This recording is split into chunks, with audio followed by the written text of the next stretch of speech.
This presentation of One Shots from the Meowing Portal is brought to you by GreatMedia.Games. Visit GreatMedia.Games and use the code 10finity at checkout for 10% off your online order. Hello, all you happy people.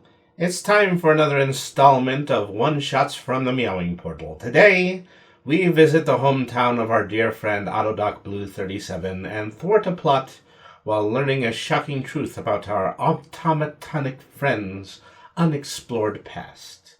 This episode is entitled The Iconic Giant, a one-shot from the Meowing Portal. Enjoy. Hello, cats and kittens, felines and felidae, humans and variant humans, and every race, class, and subclass. Welcome to another edition of One Shots from the Meowing Portal. In our last episode, we traveled to the Basin Islands in an archipelago that is northwest of the Sword Coast, and we learned a little bit about the whereabouts of Marin's wayward mentor, the water genasi named River, and we helped to foil a plot by the Archduke de la Fontaine in order to find a hidden pirate alcove, primarily just by stealing their map. So, anyways, we're here once again. I'm here with Game Night 00, who is going to be playing Autodoc Blue 37. I think I got that right this time. You sure did. Good evening. Mm. And we have Marin Mermaid playing Marin Coralanth. Hi, glad to be back here again. Mm. And we also have at Shy Bunny Servant, also known as youtube.com/Mimi's Wonderland, as QB. Hello, so glad to be back. QB, our changeling warlock. It's a little bit more tidy than saying, well, here, QB is, what is that? I don't know. I don't even, okay, you get the idea. Alright, so we return to Brainy's chamber. A few days have passed since the time that we visited the Basin Archipelago.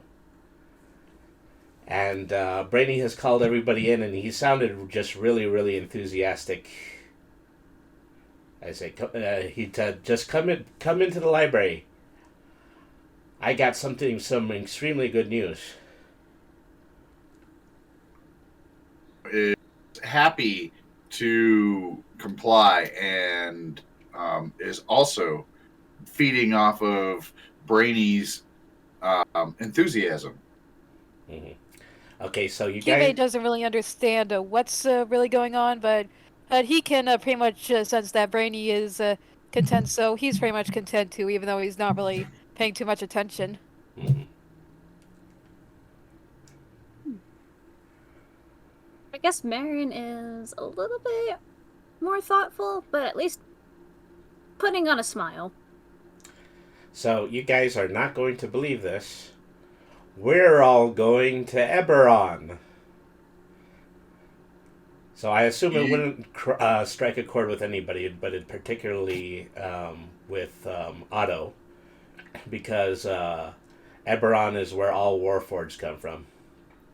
Right, so Otto's lower jaw just drops open, and his eyes, which are normally very bright, glowy, blue, vibrant, get real dim and narrow down to like pinholes of light. And, you know, big anime sweat drip. I didn't know he could do that. Could you? The physiology of your average Warforged continues to evade me.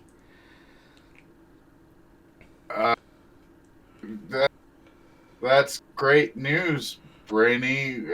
This unit is so excited to go home.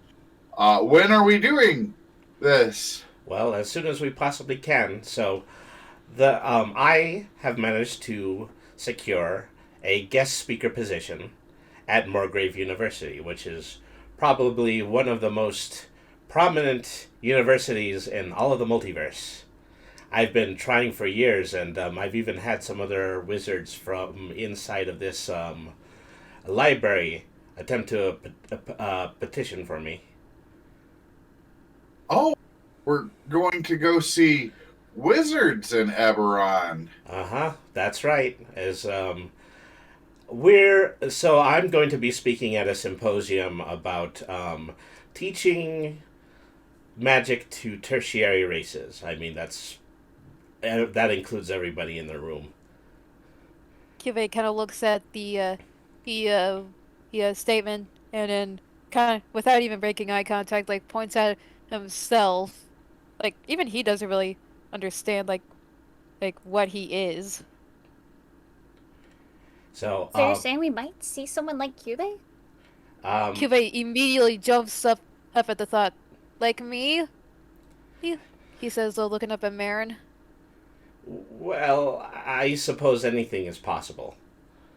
But more important is that you have to realize that Moorgrave University is probably one of the biggest brain trusts in all of the multiverse, and there's a bit of a downside to that, and is that it is pretty frequently set upon by uh, unsavory characters like rogues, revolutionaries, and protesters who want to make their voices heard about the innumerate political problems that they have in Eberron.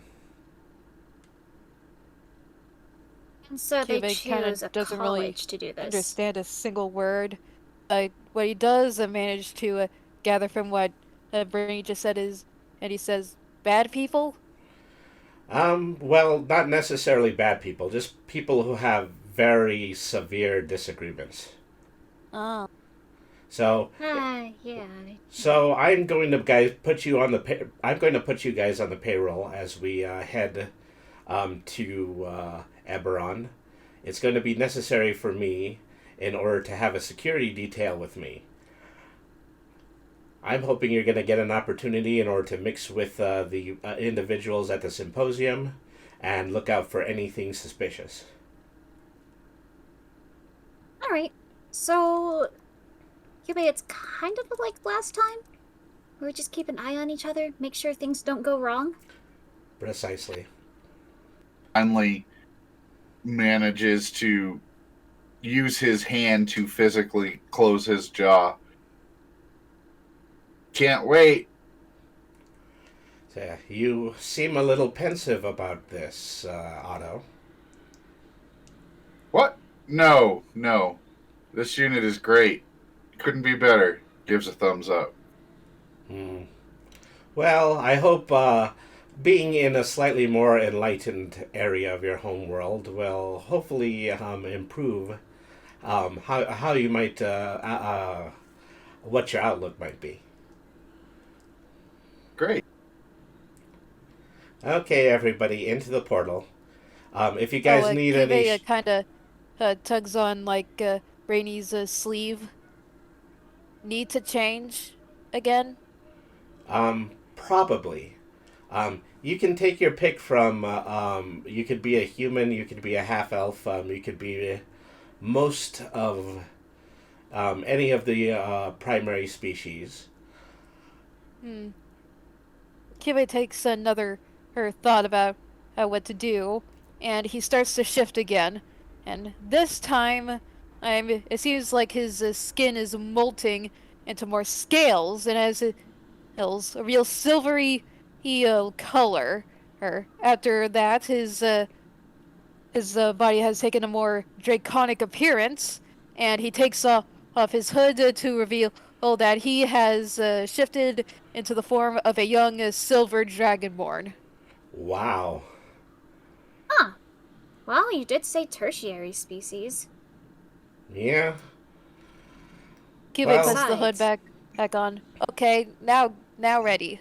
Besides, it might give us some intimidation factor.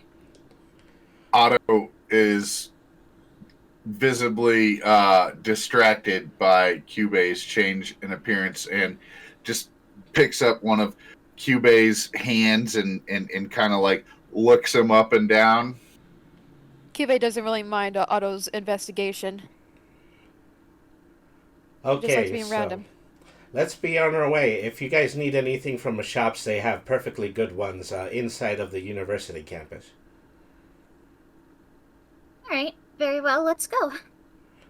Okay, so you all step through the portal, and you find yourself in Eberron. Not particularly availing when it comes to some of the environments that we've seen before. Just a very simple place with yellow grass and yellow sun and some very tall pine trees and a significant amount of river water. Well, this looks nice. Mm-hmm. So you find yourself outside of a building in a section that just contains many buildings, all of them just square and made out of stone and marble. And we find ourselves in front of the head security officer. Brady approaches him and he says, "Chijareth, how is every single muscular, masculine inch of you today?" He replies, "We could be better." So, Chidareth is an interesting looking person, is that he has all the earmarks of a paladin, which is most certainly what he is. The main difference is that his skin is largely gray, his beard and his hair are very pale white, and he has blank irises where his eyes are. Species is he? So he is a Kalishtar. So the Kalistars are a rare and ancient race here in Eberron.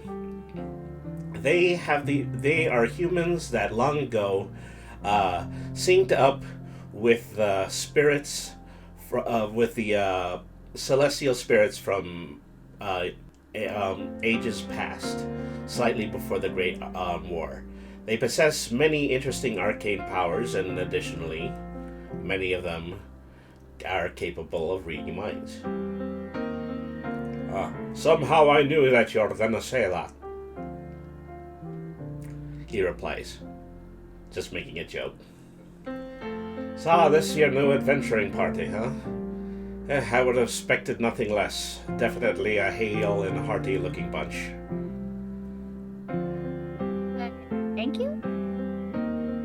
Kibe doesn't really say anything. He's more or less staying more behind the party. He's also like trying to keep his overall head position like faced away from the sun. It's almost like it's bugging him. We more than certainly meant that as a jest. Has Otto ever seen one of these before? Probably not. They're that rare? Okay. Mm-hmm. Well, Otto is fascinated by running into a new form of life, so of course Otto is trying to not be obvious about analyzing him. So eventually he turns to Otto, he approaches him and he shakes his hand and I say, "Oh, you must be a new enlistee." No, this unit travels with the cat. Enough said then. I have been working on the security issues that have been happening around here on Morgrave University, and one of my principal preoccupations has been trying to find a lot of work for the local unemployed Warforged. Is that I have them currently stationed outside of multiple outposts around the perimeter of the lecture hall today, so that they will be able to protect everyone from so that we may be able to protect anybody from any kind of potential terrorist attack. Huh. Interesting. Yeah, What? So, you might see someone you might recognize, Otto? Great. This unit sees no way in which that could go awry. Is that sarcasm, Otto?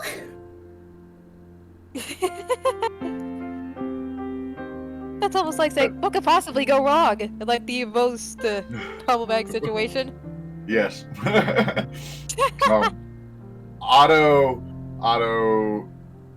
shifts his weight nervously from one foot to the other and says, "Did you know that this species has lots of magic that is not normally inherent to humans? Please tell them more about your culture." Ah, I'm afraid I don't believe that we have the time. It's high time that we get ourselves to the lecture hall so that our guests can prepare. Then let us away then. Oh, I'm sorry. You must have misunderstood our language. By we, I only meant this myself, this vessel, and the other vessel that lives within me. The three of you, I'd like you to report to the guard towers. I believe that I can prove to you the efficiency of my guard positioning. If you were to join the remaining members and continue to keep an eye out for the safety of everybody that's within the university. What sort of potential terrorism are you anticipating? Are there any particular groups that have made any threats? Well, I mean, there are so many, regrettably. Eberron has been politically torn apart since a 100 Years' War that dissipated about a century ago. There are some people who are still ideologically fighting the war. There are dark cults who anticipate creating another massive cataclysm like the one that had ended the previous war. There are even some menacing warforged, ones who obey the legendary Lord of Swords.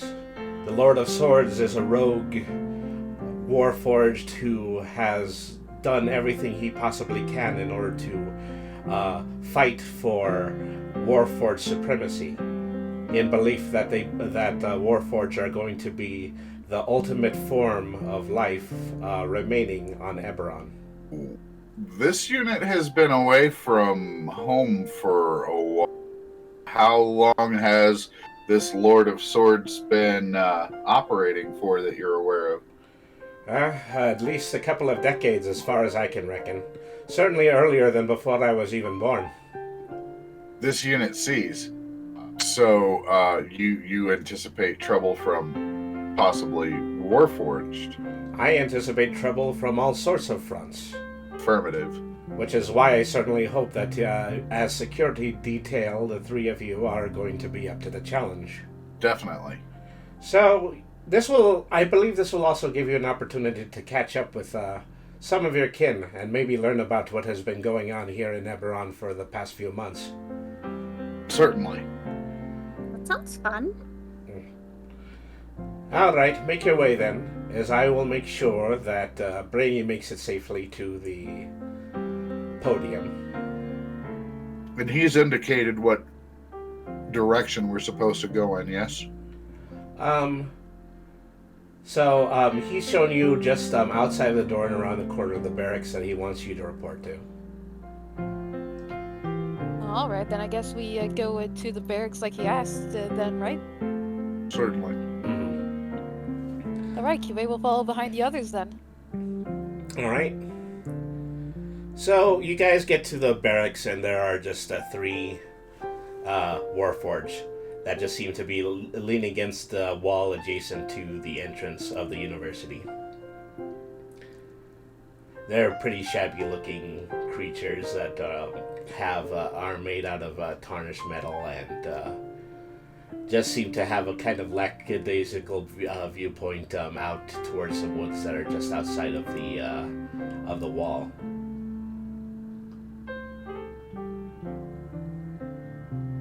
Greeting protocol initiated.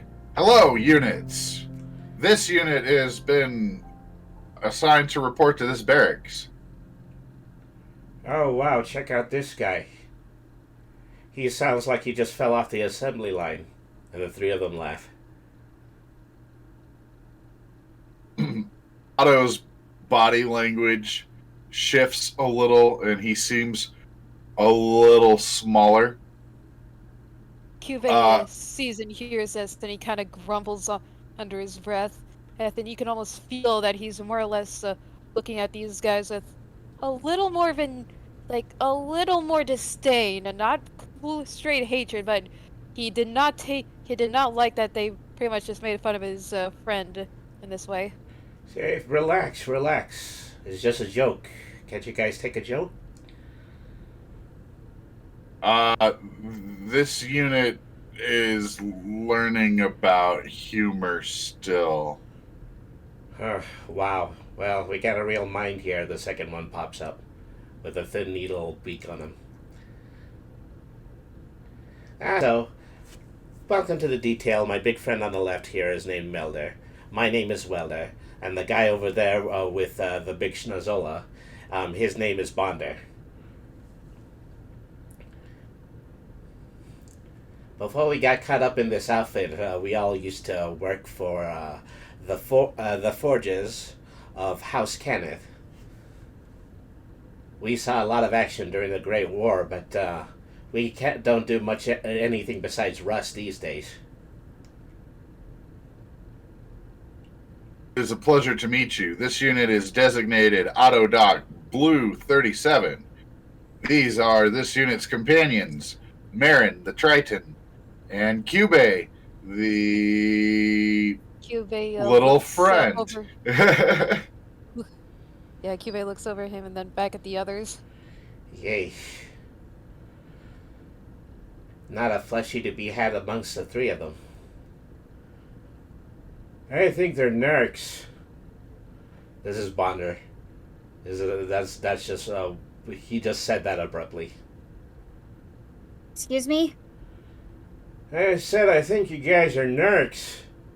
What are you gonna do? You're gonna narc on us, you narc? So eventually, Mender covers his muzzle with his hand and says, "Don't mind him. We all tend to have a little bit of remnants from the war. He just tends to be just a little bit extra paranoid." These narcs that he mentions are former adversaries? Not over. I don't know. We didn't take any kind of stock in that. We're warforged. We all we ever did during the war was get pointed at armies and then told to shoot. I'm sure you remember the exact same thing. This unit deployed right as the conflict this unit was designated for ended. This unit has little field experience. This unit. No sense of self-identity, this one. Well, maybe if you hang out with us, we might be able to iron out that little kink. Alright, who's got the playing cards? And so immediately you see the three of them, shuffle together and pull out a deck of Taroka and just start to play a game on the dusty ground in front of them. Huh. I've seen many a card game, but I don't think I've ever seen that before. It's just a Taroka deck. Sometimes magicians have a tendency to use them for magical prediction and divination, but they make pretty good game cards as well. Divination, so nothing like card tricks or anything? Well, I suppose we could use it for that too. Anything is possible. Cards are cards, just like Warforged or Warforged. We're just here to serve whatever purpose our masters give us. Unless you're a narc.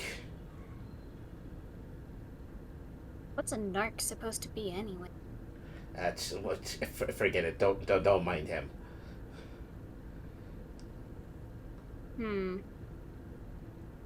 This unit is not certain what narcs are. he whispers to Marin. Yubei is also confused as well. Well, he just thinks that he's gonna squeal on you, but the one thing that we can't figure out is what for. Yeah, all we do is guard this door. Nothing to be suspicious about. Nothing at all. Got any twos?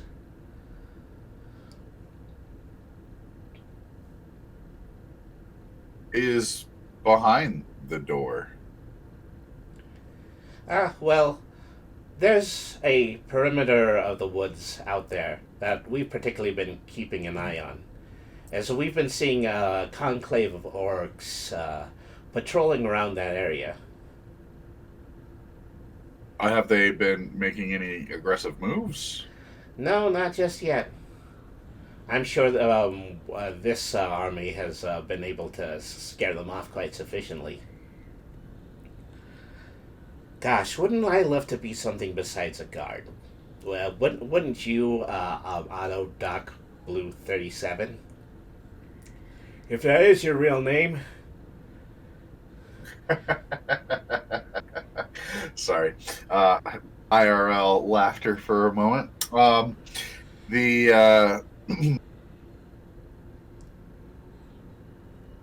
No, it just sounds like you're a lot more duty bound than we originally thought. But if you're into music, Yeah, Otto and I have performed together before. Marin is a very talented performer. Hey, right back at ya. Yubei is still kind of wary around the three, but he says, both are good with music. Welder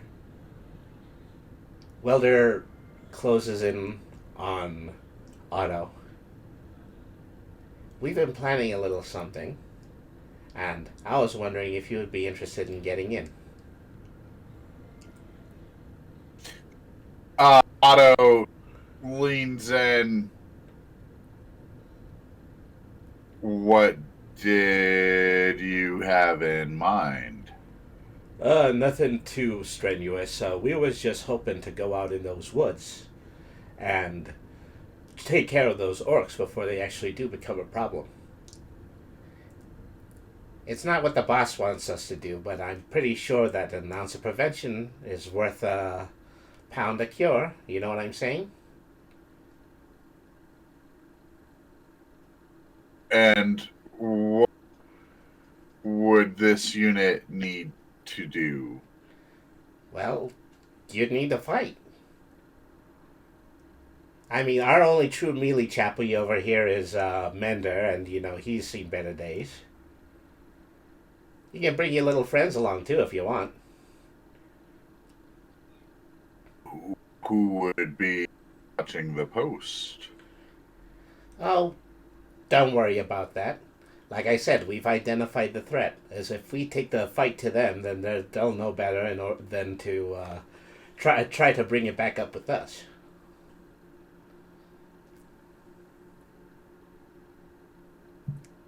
And we would need to be covert. Oh. So as to not alert commanding officers. Do you honestly think any of us can be covert? Look, they'll be so happy with us at the end of this, they're gonna pin us a medal. Come on, what do you say?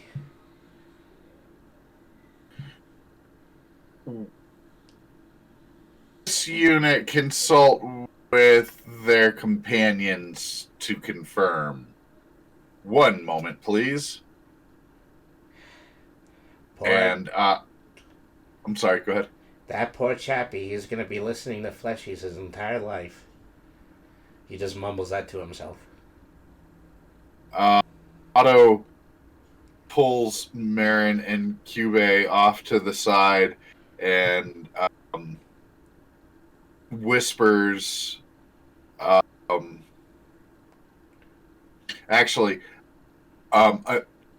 The involuntary voice of Otto's goes, stealth mode activated, and then Otto whispers to Marin and Cube, what do you think? Well, we never confirmed what time Brainy was going to the podium. Don't we need to be keeping an eye on him? Cube nods at Marin's comment. Besides, don't like him.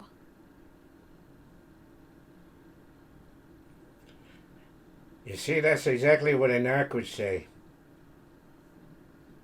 Cube practically snaps his head right towards them again, and the speed at which he did it would pretty much make anyone mistake that he might have snapped his neck. Say, Hey, QA, please. Okay. whoa, I thought we were the only ones who could spin our head in 360 degrees. Wait.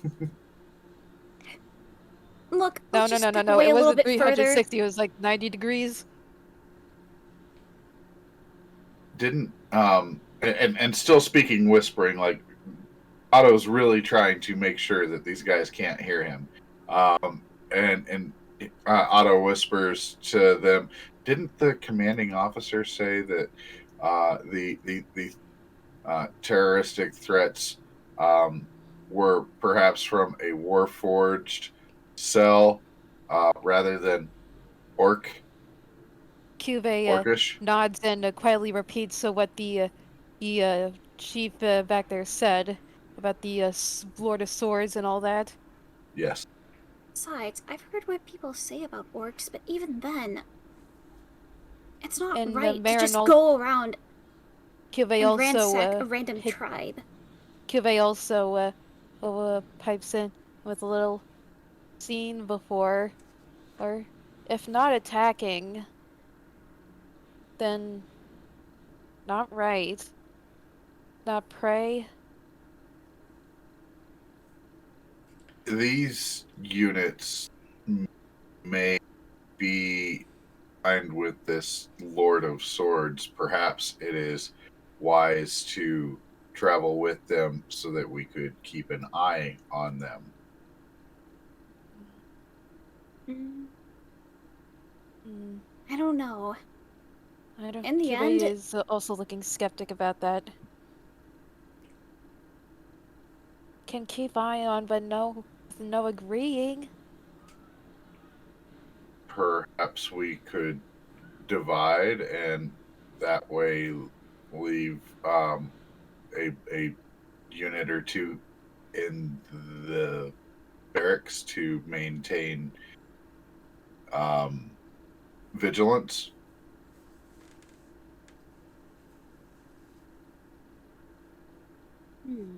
Perhaps. Hey, have you guys made up your mind now? I'm starting to rust over here. Proceed. I'm sorry. This unit will accompany you on your patrol to investigate the lead on the orcs. Ah, finally, good to hear it. Yeah, it's And like, Marin will also come with. ah, well, Sorry, go ahead. all right. Just as long as, but I want to make one thing clear: is that if you're gonna hang out with us, you're gonna start taking orders from other warforged. You got that?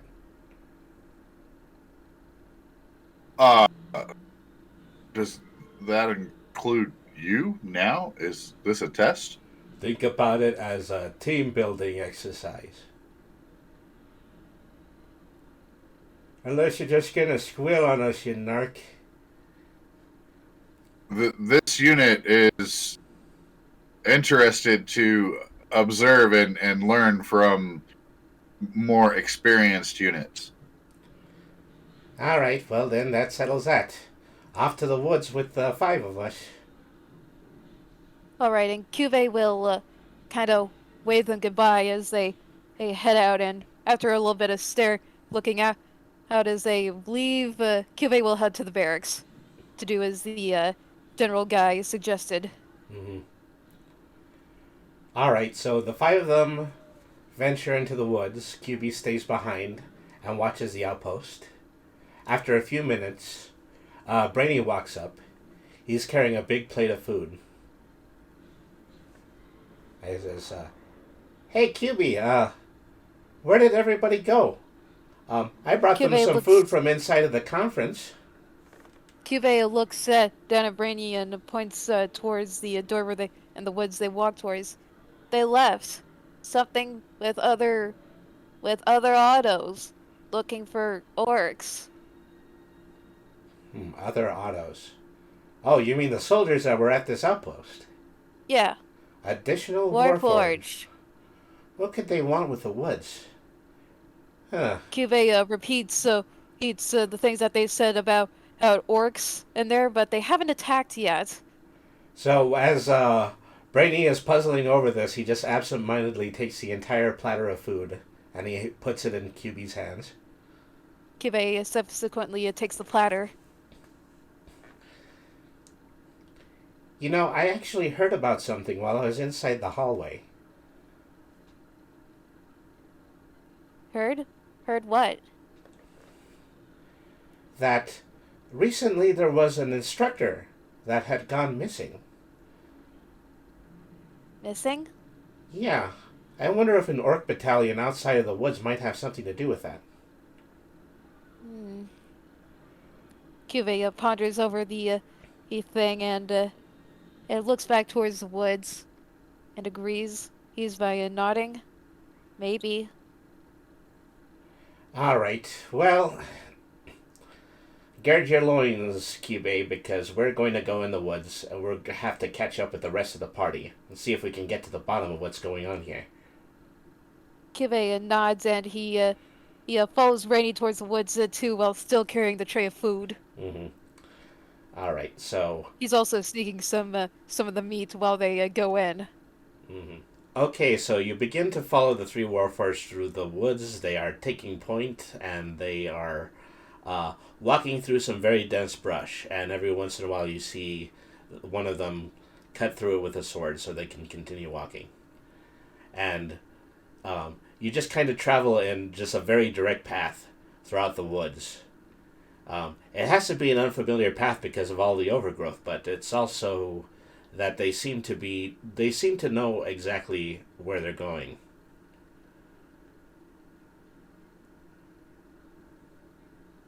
So, I'm assuming it's been a while since you've traveled down this way? Oh yeah, we just kind of stick very close to the university. You never let us do anything fun. What a bunch of narcs. I don't know, that card game looked a little fun. It's just something that we do to kill time. Yeah, before time comes around and starts killing us.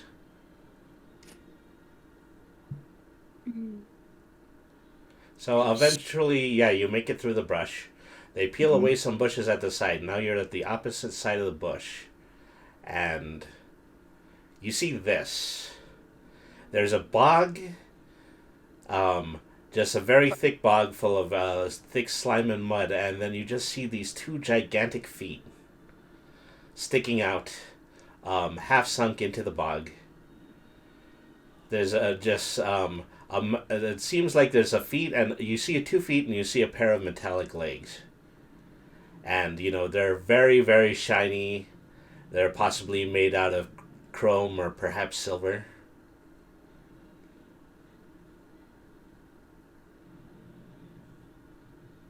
We definitely need to go see that in greater detail. Otto points at that and says, "Have you seen this before?"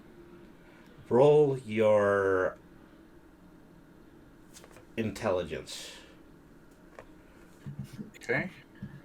And your arcana. You can do both. And Arcana? Okay. 1 sec here. Let me get Just into auto, right? Yeah, I believe that's Otto. Mm-hmm. Oh, that's right. Okay, thank you. On a separate note, it looks like whatever the heck this is wearing hiking shoes. Uh-huh. Right? Those are some Tims right there. Yeah, those are black Tims right there. Whatever this thing is, it's rich. Some Doc Martens. The god of black Tims. You said Arcana and Intelligence, correct? Uh-huh. Okay. There you go. I have an Arcana of 4, which was awful, but an Intelligence of 15. All right, so you look at the sculpture. It is unmistakably a giant warforged. You suspect that you have treads on your feet that are almost exactly like the giant ones that are in front of you. Wait, is he also wearing black Tims? I'm sorry, I had to. You don't know. Otto is a gangsta in his other life, you know? You got that black Air Force. You know. Okay, everybody roll perception. Wait, I mean, well, the people who are present. excluding me and Brainy, right? Marin and Otto roll a perception. What do we perceive, O'Brainy? Oh, I mean, great, so all-powerful cat. Yeah, so you guys just feel the intrinsic urge to turn around, and as soon as you do, you see an entire dog pile of orcs loom forward and yank the 3 warforged out of the bushes. They start to get into a melee confrontation, roughly about 2 or 3 orcs on them. And so once you turn back around and face forward again, you see that there are 4 advancing orcs in the center of the bog. My. All right. So right now, Marin and Otto are going to roll initiative. Brainy and QB are probably going to get there in 1 round. Oh dear. Yeah. Oh boy, here we go. So here we are. We're in the center of the map here. The 4 orcs are just kind of spread out in different areas. And there are also areas of really deep bog water. And so you'll move half movement through the bog if you happen to cross one of those areas. Unless you happen to be a creature who is well acclimated to water. Hey, there we go. Hey, Marin! All right, so And yeah. Yeah, Marin! okay, so Otto's got his initiative. What about Marin? Hold up.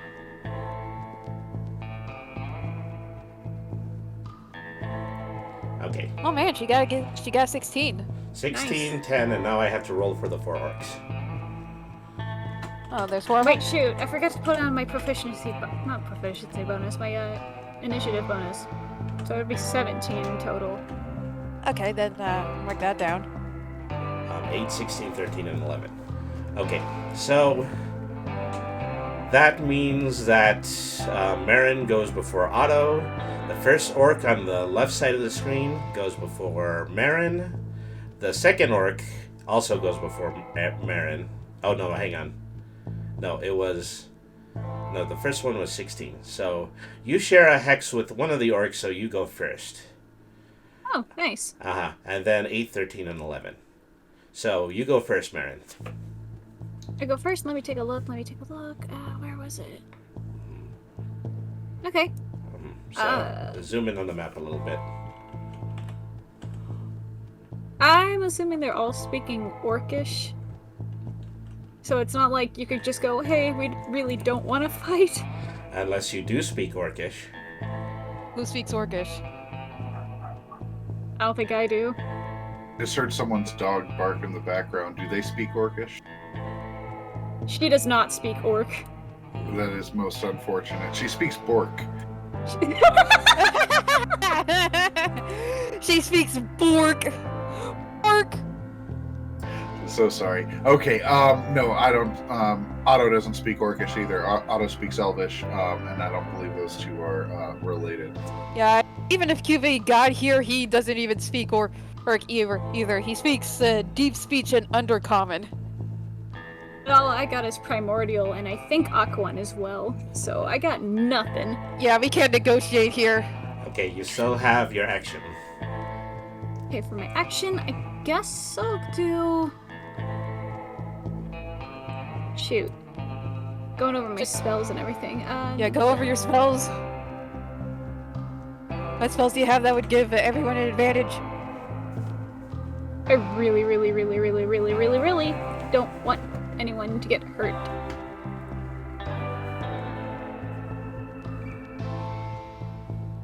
Don't know if we got a choice here.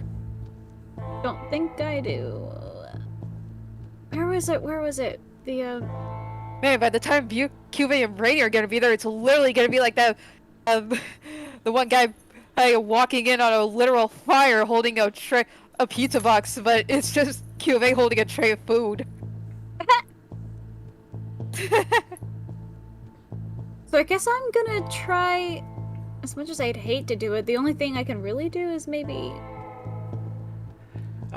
So every one of these hexes is 10 blocks. So if you want to count 10, 20, 30 feet to the nearest body. Yeah, I think that's what I'll do. Like, I'll stay in the water. Alright, so you move to the nearest body of water. Yes. Alright. And by virtue of what my piece is, I'm floating, I guess. So the Mary's first... gonna hit him with the old jaws. Sorry. Okay. First orc moves up in this direction. So then we had from there to 15, so it's Otto's turn. Alright. Otto is going to use his... Let's see.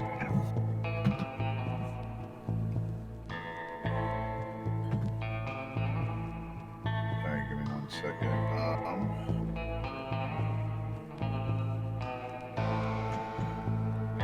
Otto is going to use his mace, and he is going to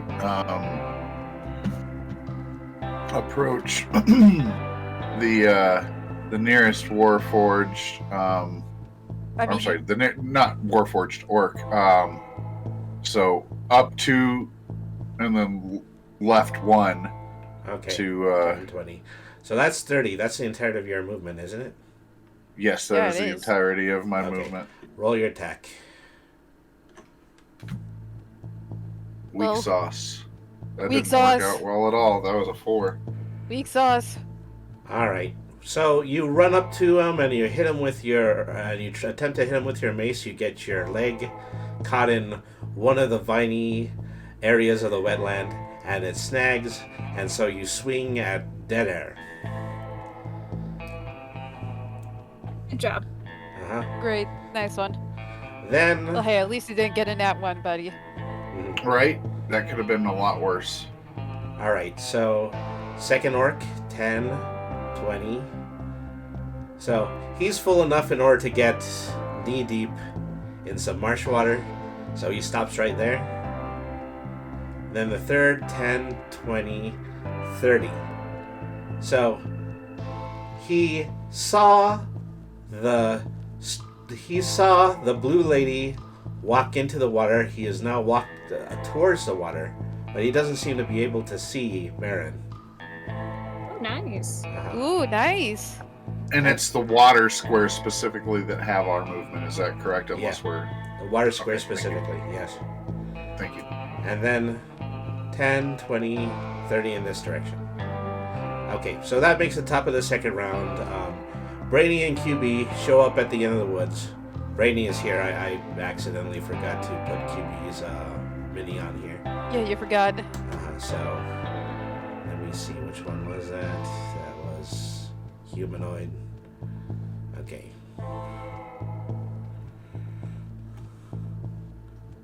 Alright. You ever bring me on there? Alright. Alright. QA pretty much walks into the forest, but immediately stops while holding the tray of food. While everyone is pretty much in combat with orcs. Okay, so now Brainy is gonna roll initiative, and now QB's gonna roll initiative. Yep, just a moment.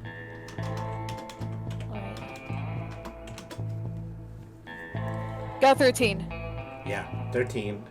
And then I'm a 16. So I go in between Well, actually, now I'm in exactly the same hex as Marilyn and the orc is.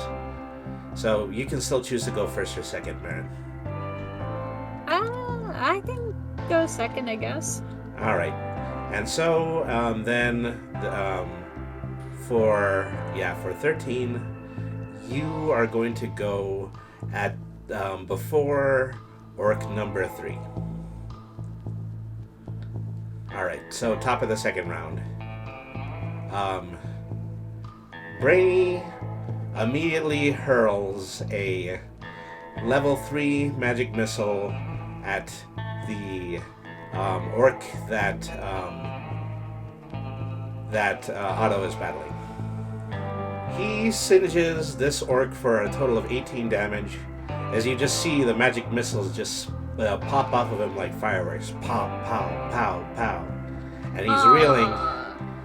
And so now this will go to Marin's turn.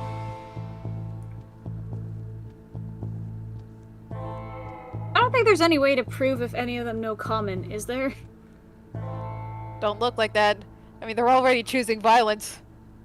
You could True. attempt to just speak common and, see if they respond.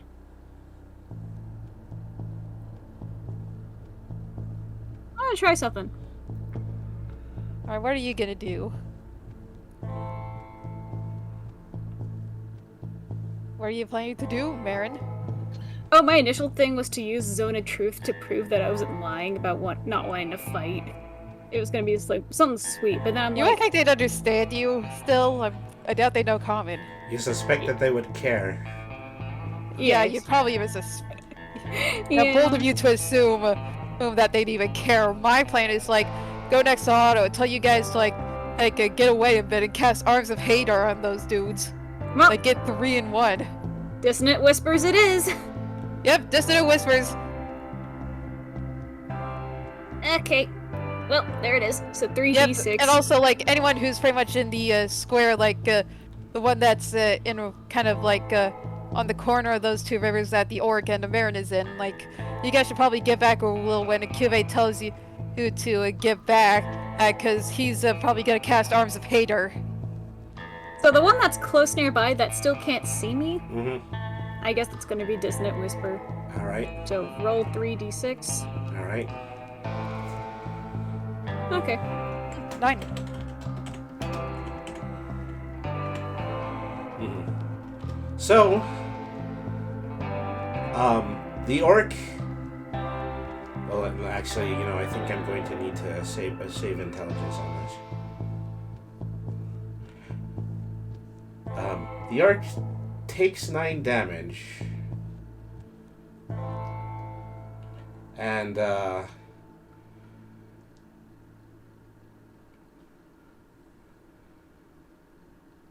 so the orc takes. So after casting Dissonant Whispers, the orc does take the 9 damage, but then, as he starts to begin to move under Marin's control, he just starts shaking his feet and he starts immediately dancing a small jig in place. No rhyme or reason to it. So he still manages to keep himself in place. Oh, that is very clever. Mhm. Ooh, clever, clever. All right, so Yeah, that makes these second guys round. even more. Yeah. That dude even more susceptible to what's about to happen next. Okay, so where did that pull up? Okay, turn number 3 belongs to orc number 1. He swings at Otto using a great axe. Turn number 3. Yeah, then the second turn in initiative. Yeah, we just got here the last round, and we rolled initiative. So Mhm. yeah, this Right. round is gonna be when we get to act. Right, I didn't. I'm sorry. I apologize. I didn't get to respond in round 2 to any of the It's orcs. go no. All right, so he hits an 18.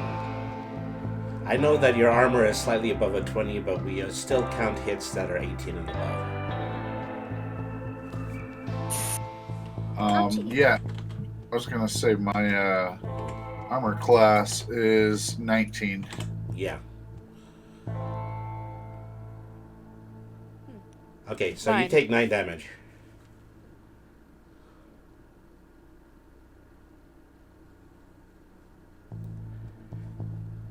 Say, so dwarf number 2 moves here. Then it becomes QB's turn. All right.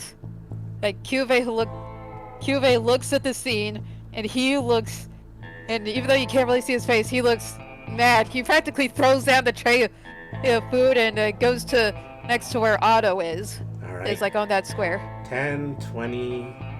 Okay, you can be there in 20. Okay. Cuvee holds up his broomstick, and he looks over at Otto and says, "Get back, All right. So Otto." so technically, yeah, he wouldn't be able to move. He wouldn't be able to actually move unless he was going to risk an attack of opportunity. Yeah. Yeah, so you can tell him to duck or whatever, but then afterwards, you can just immediately. Wait a do minute. your If he attack. goes like one square where it's like diagonal, would that count? Yeah, it would still count. Ah, damn. Okay, so You have to. So you can say "watch out," but then afterwards you cast a spell. It's still going to have the same area effect. my bad. Uh-huh. All right. Can I go? I know. Can I cast? Wait, can I go back like a square then? Like redo the Alright. turn the movement? All right, just go like one square there. And I would like to cast Eldritch Blast at the orc that's attacking Otto. Okay, Eldritch Blast. Yeah, Eldritch Blast. So I roll a d20 plus my modifier. Yes. Alright, just a sec. D20 plus 2. Fuck. That's a critical fail. Yeah. So you do everything you can in order to summon the power, but just something goes wrong and it just fizzles and starts to sparkle on the ground in front of you. Call it bog magic. Ah, got bogged up. Mm-hmm. All right. Nice. Hey, anyway, now that I was completely useless, I believe it's the next turn. Mm-hmm. Okay, next turn, orc number 3 steps into the bog after what he sees as an obvious magician. So he's in melee with QB, but he can't move any further than that. Ah, so I see. Uh-huh. And then the 4th is going to go 10, 20. Okay. He is going to make an insight check. Wait, who's making an insight check? The orc. I think it's Oh, trying to wait, see the orc's actually making insight? Yeah, it's trying to see if it can see me. Uh-huh. It's trying to find Marin in the water, which is obviously very shit, difficult. never mind. Well, so much for you who were wanting to make sure that we didn't end up in a fight, Marin. Oh well. I know. Let's see. What is the orc's insight? It is... Yeah, -2. Well, 1d20 minus 2. Alright. He got a 9. So, yeah, he's standing on the pier, just kind of with his hand cupped over his eyes, and is trying to peer into the water. Okay, top of the 3rd round. So, Brady is going to do a second level 3 magic missile Which one? on orc number 1 that was attacking Otto. Ah, alright. Okay. So Man, 3 nat ones. So he hits 11. Well, hopefully that's enough of the nat ones for... So let me see. I hope all 24, that means all the 31. nat ones are out. Yeah. So that orc is expired. Ah, gone. Okay, so following that, then it becomes Marin's turn. Was the second Yep, in the Marin. Yeah. Yeah. Alright, let me try to go... Because neither of them can see me yet, right? Yeah, At they the can't moment, they see you can't yet. see you, yeah. And Otto isn't doing that bad. Or else I was gonna be real sweet and like... Yeah, Cube Try hasn't and like heal words. gotten hurt yet. Yeah. He hasn't gotten attacked yet. Otto's a little scuffed, but Otto can take another hit or two before things Yeah, I get think too Cuba's dire. too upset about his friends getting targeted like his to even care about getting hit right now. Oh. So I clicked on the wrong thing, but Dissonant Whispers it is. I thought it was supposed to be 3d6. I guess it's 4? No, that's Arms of the Hater if the target saves level the second. That's fail. why. Yeah, from second. So you hit, and then the orc will attempt to save. Oh, yeah. 14, that's just one 14. less. All right. Yeah, I'll go with it for now. So you hit Just to him. be fair. Hit him for 14 damage. So, the one that I was already attacking Yeah. beforehand. So now, yeah. So he has taken the damage, and now you're in control of him. Where do you want to move him?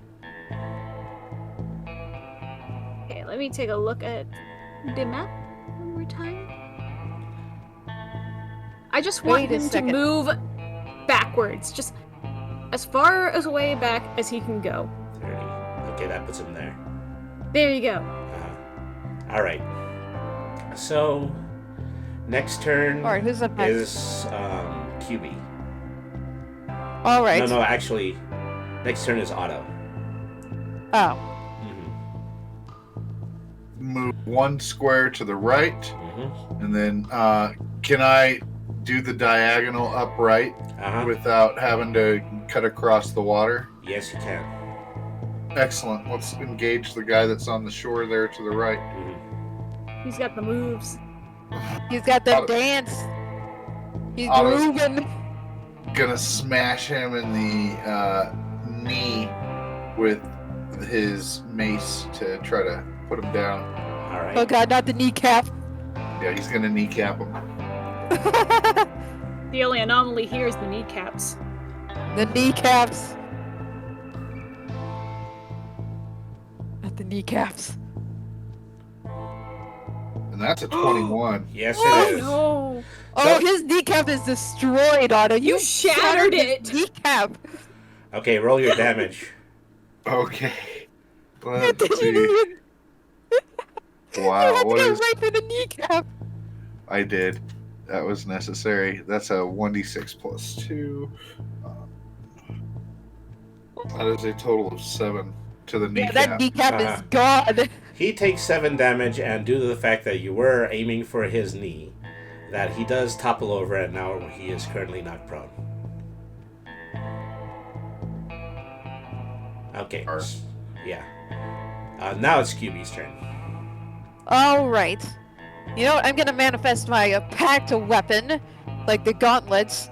It's like you see the strange energy circle around his hands, and it forms like these massive, bony claws, and he's gonna go for an attack to the orc's face in front of him in the water. The orc in the water. Yes. Okay. So, Yeah, the orc that's right in front of him. So yeah, you Alright, you pounce on that orc while he's thrashing around in the water. Roll your attack. Alright, roll attack, roll attack. Alright. Roll 1d20 plus... Wait, hold on. What kind of modifier do I use to attack with gauntlets? Dex? Dex, yes. Okay, plus 3 plus 5 proficiency, since it's a packed weapon, so that's a plus 5. Mhm. And 19 to hit? It does hit. Roll your damage. Alright, what's the damage? Yeah, what do I roll? What was it? 1d6 plus your dex? Yeah, 1d6 plus dex.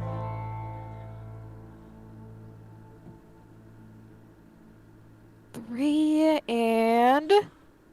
Oh, jeez, this guy took Like 8 damage to the face. Mm-hmm. I get him. Let me see. Oh yeah, getting him. I'm Get him. probably gonna claw his eyes out. Uh-huh. Not to mention, Kyubei's probably like making all sorts of threatening bug noises. Mhm. He's like a face hugger, jeez. Yeah, literally a face hugger, but it's worse. He pretty much narrate what happens. Okay. Does Kyubei do in fact to mess up his eyes? Okay, so orc number 3 snaps out of the dissonant whispers and then moves back here to get into melee with Otto. Wait a sec, what happened to the orc that I just attacked? You're technically still in battle with him. Is that Oh damn. You're on the shore and he's 10 feet away and still in the water. So effectively what you're doing is you're clawing at his face from the distance that you are against the Oh man, edge so of the I'm calling him like bogs. from the back of his head. Jeez. Yeah. Anyway, So yeah, you were saying. My apologies. Uh-huh. So he attempts to attack with his great axe. Oh dear. That's regrettable. Even I don't expect this to go off that often. Yeah. But I'm sure Otto could take some more damage, right? Possibly. Possibly. We'll see how much damage this does. Okay, it's another 9 damage. So you've taken 18 damage total. Sure have. Okay. Yes, indeed. So the other orc that is in front of Otto would attack, but he's still just staring at the water, perplexed at whether or not he believes that he saw a woman sink into the bog. So Hey. Hey. so once again he's doing an examination roll. -2. Bog witch times. Uh-huh. Oh. Yeah, it's a 14. So then Hugh is going to approximate where approximate where he thinks he sees a woman, and he's gonna swing his great axe. Oh dear. Oh no. Oh. Marin. Bog witch time over. Bog witch time is done. The witch of the bog. Bog Witch Summer is going to come to a crashing halt. Oh yeah, such a crashing halt. Oh. Here comes Great Axe Fall, coming in like a freight train. Holy Okay. shnikes. My sight career is axed before it even began. Yep. There it goes. Wow. Okay, He just wanted to ask you a question. all right. Nice. So his great axe hits against all camouflage Oh, what? and probability, and you take 7 damage. Ow. Okay. All right. Top of the 3rd. Okay, so Brainy is Alright. gonna cast Magic Missile on Orc number 3. As clearly you're using these spells in order to protect Otto in particular.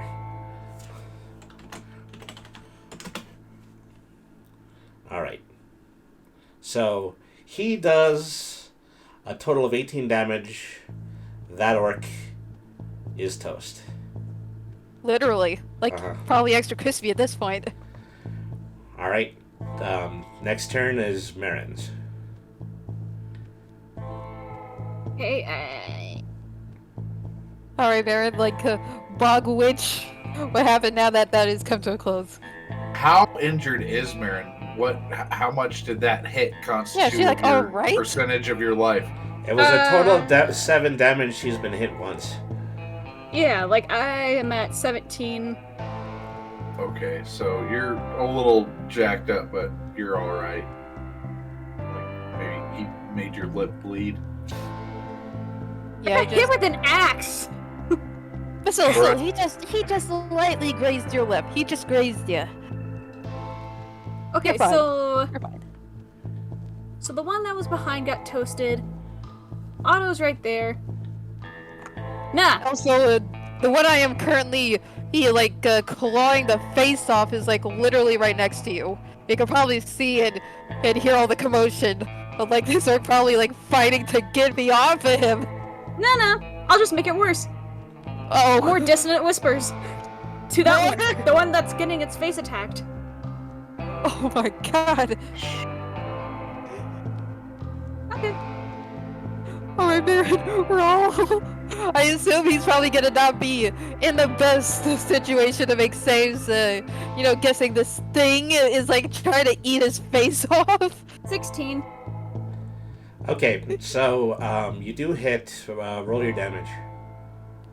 Oh, do hit. Wait, no, I forgot to do that. Hold up.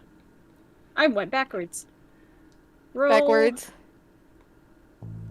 D20 plus... Oh, what else?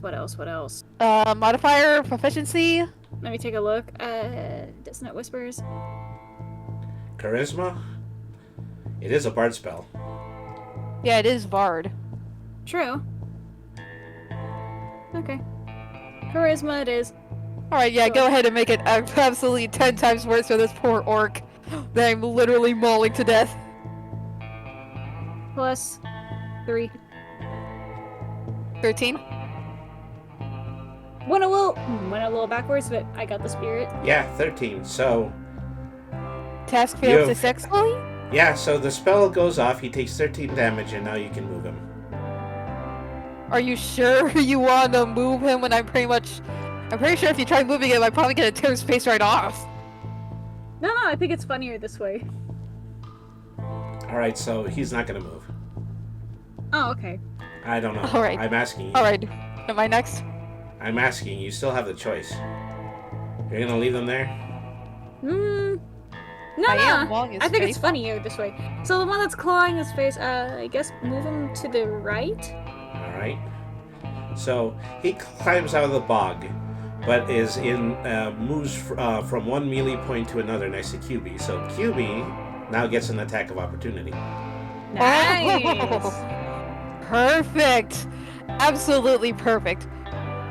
Roll 1d20 plus 2. 14 to hit. Alright, roll your damage. Oh. I roll 1d6 plus and yeah, that's dex. So 3 and 5 damage. Alright.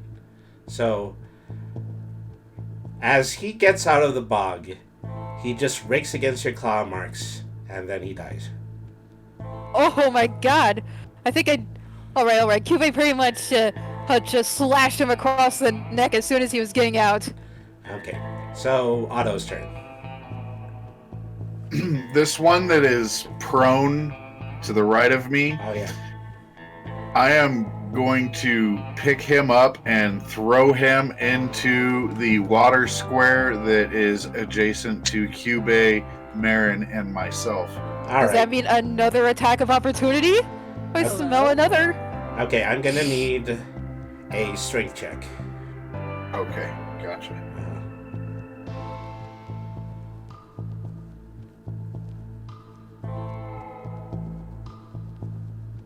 14 adequate? Yes, it is. So, Ooh. you grapple, you grab him, and since the water is directly in front of you, you just drop him in. Alright, does this mean Yeah. another opportunity attack? Well, it means that it's your turn. Ooh. Alright. I'm gonna attack this orc that was just placed right in front of me. Mhm. 1d20 plus the. Does throwing him do any kind of damage to him? No, I mean, Just he out had of curiosity. he had a soft landing. 12 to Okay. hit? Does not hit. Aw. So, while he was still prone, he's thrashing around in the water. Wait a minute. With a miss, do you think I can make this into an intimidation check? You can do that as a bonus action. Alright. Let me just get the skills out real quick. Intimidation. Yeah, I guess it would Roll. make sense to be afraid of a silver dragonborn. 1d20. Yeah, especially since this thing is really not sounding like a dragonborn right now. Plus 4. Right. Oh my yeah. god! Alright, Holy shnikes. I assume Oh that. wow. I Yeah, think it that checks. Does it? definitely hits the roll your Alright, damage. okay. As the orc is stretching, I suddenly the claws of the gauntlet it sink right next to his face, and as the orc looks up at him, Cube pretty much screams of full force into that orc's face. Oh, so this was the intimidation. Yeah, that's the intimidation. Okay, no damage, but you're now grappling the orc. Oh, damn! Alright. So then top of the next round. So Brainy he decides that the battle is well taken care of. He doffs his hat and he begins to do a ritual detect magic. And so now it is Marin's turn. Yeah, I'm pretty Okay. sure you guys are shocked at what Cube just did right there. Well, I mean, if it's taken care of, then I might as well use one more. Dissonant Whispers! Yay! Hooray! Okay, roll. D20. Plus 3. Was it there a space between that? I do not remember. Yeah, sure. 13.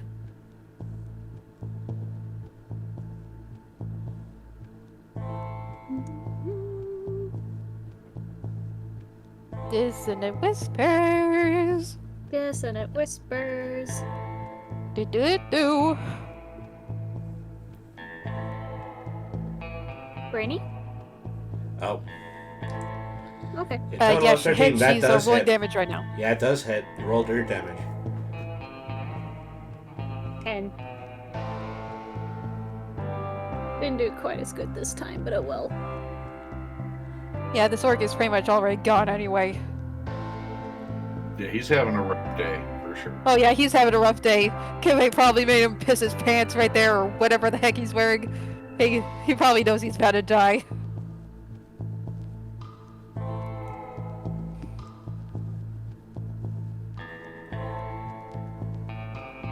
Alright, 10 in total. 10 in total. Okay, so he does. So you do 10 damage to him, and now you're free to move him. I'll move him to the shore. All right. So he More comes to the opportunity? show. Yeah, now you get an opportunity. There you go. Oh yes!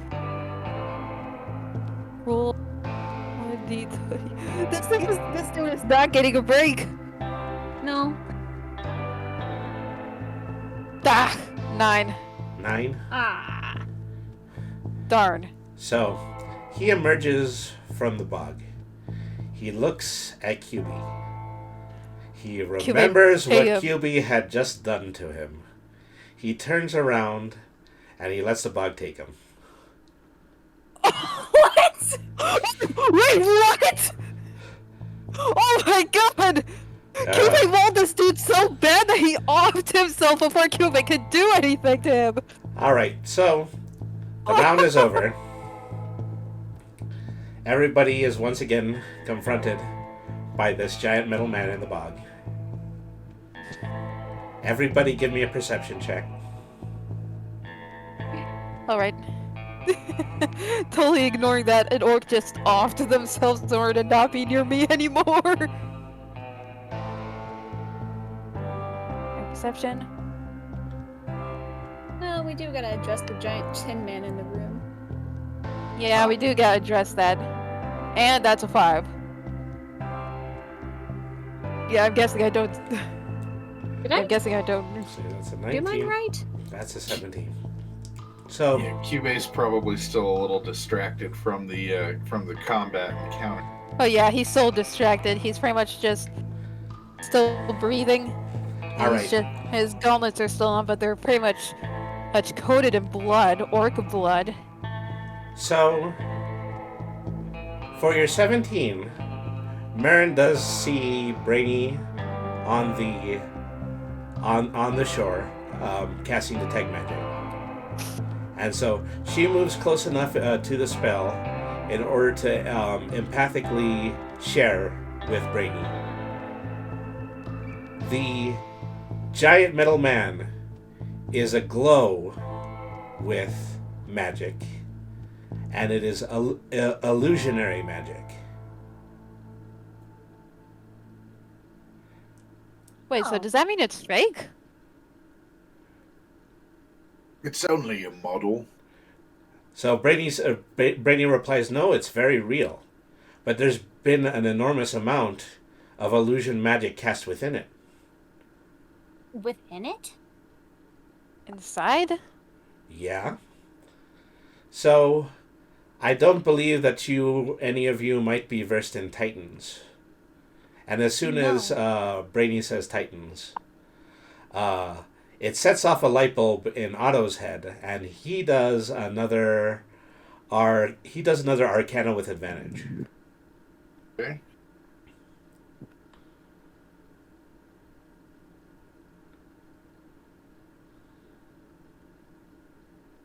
Oh! Nat Oh, 20! wow. All right, nat 20. So it suddenly all comes flooding back to you. This is a Titan. Titans were used in the Great War effectively as gigantic warforges that were piloted by other beings, and were used in order to crush whole cities under their feet. I will give this information. Mm-hmm. This is more a vehicle than an autonomous entity. Well, if it's a vehicle, then there probably must be a way inside. Brady walks up to one of the feet, begins feeling around with his paws, and eventually... Kive also approaches this thing, Mhm. and it kind of starts smelling around and also kind of scratching at the outside. Okay, so investigations. Alright, Alright. investigation. Ooh, got proficiency at that. Alright, rolling. I guess we're all checking? Rules. Another 6. Okay, so highest... Well, at least it's not as bad as Marin, am I right? So with the 13, as Brady manages to find it, he presses a button on the heel, and a small opening swings across. And he said, Eureka, a secret door. Oh, well, I probably could Kive pretty figure it much out. scurries over there, but he also realizes he still has his weapons on him, and so they pretty much disappear into the air in what looks like some wisp of smoke, can just crumble away into nothing, and bringing Kive's hands back to normal. All right. So, I guess the center of this mystery is somewhere inside this gigantic automaton. Ooh, we're going inside this thing. And we're going to do that after a short break. All right, break time. Everybody get your water, go to the bathroom. We will reconvene at 10 minutes to the hour. Yes, Rainy. All right. So, thank All you right. everybody for staying tuned in so far. This is One Shots from the Meowing Portal. We will be right back. If you're as into gaming as I am, it's bound to happen. You have almost every card that you need for a killer deck and popular trading card game of choice. But you're missing that one ace card, that one killer app, and it only sells on websites for eBay for, oh, good lord, $175. Who's making these prices? A random numbers generator? That's why we're sponsored by GreatMedia.Games. GreatMedia.Games has a fine selection of rare and valuable cards for a wide variety of trading card games. And if you're looking to sell, check out their online buy list, where you'll get paid a competitive rate for some of your old TCT treasures. But that's not all, because we're offering a discount code of 10% off anything that you purchase online. Just head to greatmedia.games and use the code 10finity at checkout for 10% off your online order. Tell them Brainy sent you, or don't. It really doesn't matter. But by all means, visit greatmedia.games and get the competitive trading cards that you've always wanted.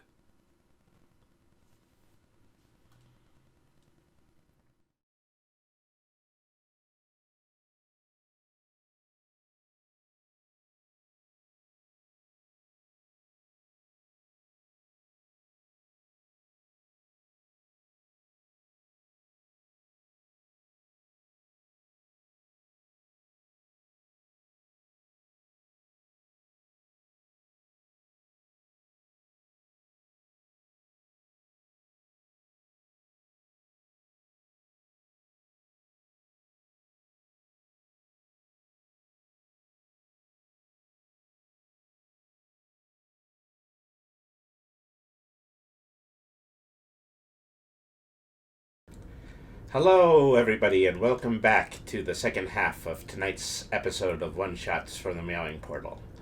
When we last left off, we had just left Moorgrave University in order to go by a nearby bog and deal with a group of orcs that had begun nesting in the woods just outside. This is only to find out that we discovered this enormous silver titan that has fallen and is laying on his back in the middle of the swamp. Brainy is in the midst of searching for a professor gone AWOL, and all of this was egged on by a trio of Warforged that are missing and presumed clobbered. Curious. We saw them get engaged in battle with these orcs, and then what? They like disappeared into the water, or like Okay, they were there 1 minute and not the next. Like what? What exactly? okay. Otto, give me an intelligence check.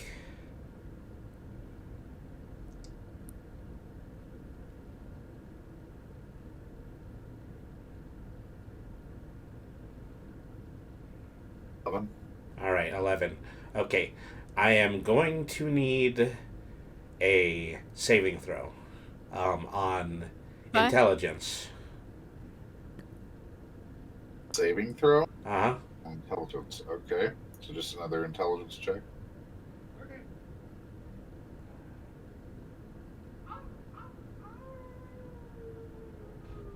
That's a 4.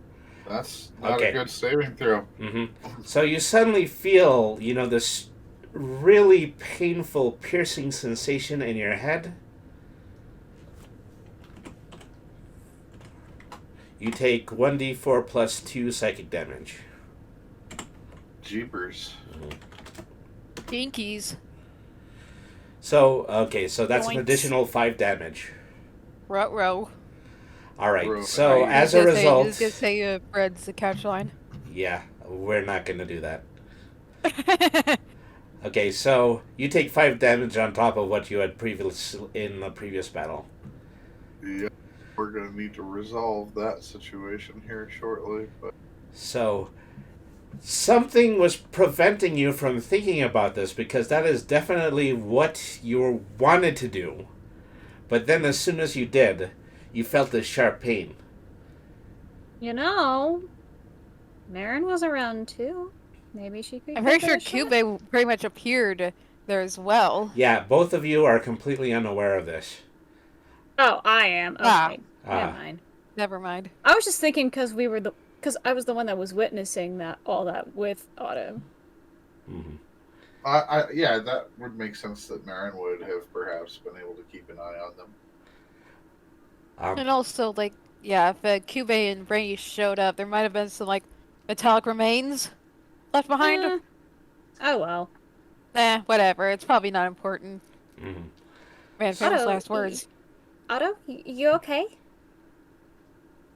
It's a cry of pain, which you've never heard come from Otto before, since Otto is, mostly machine. You sounded like you were glitching there, which actually fit pretty well into what just happened.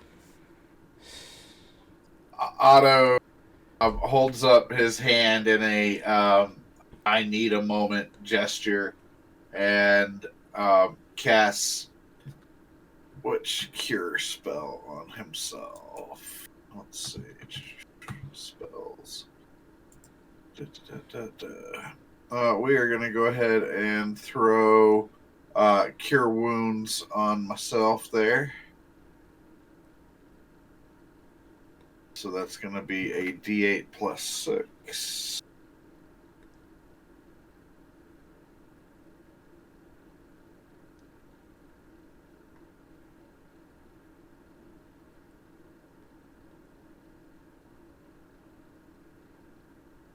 That is 10 that Otto heals himself. All right. Could Marin just real quick try to cover the rest of the damage? Also do cure wounds? If it's necessary, are you healed to full yet? I'm at 17 out of 30 presently. All right. Yeah. jeez. Okay. Yeah, I'm using cure wounds as well. So let's see. We also have 2 unused health potions. No, Oh, 3 sure, yeah. unused. 3 unused health potions. Oh. Yeah, sure, I'll do that then. I'll give Otto a health potion. All right. So Aye. let me Will see. consume said health potion. Let's see. What- But how though? He doesn't have. Does he have a digestive system? It'll still work somehow. See, what are Somehow. your Yeah, we don't question it around here. Otto? My What, mistake. what is your hit dice? Hit dice. I'm looking on my sheet and It should be first page close to the center. Okay.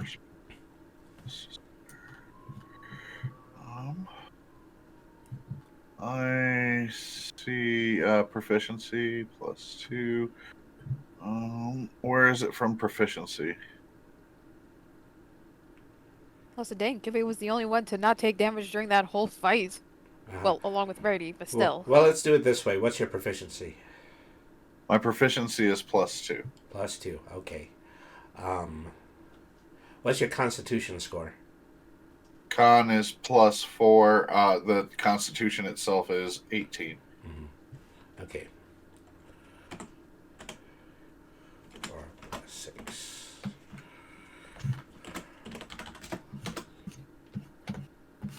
Okay, so you get 9 additional health points.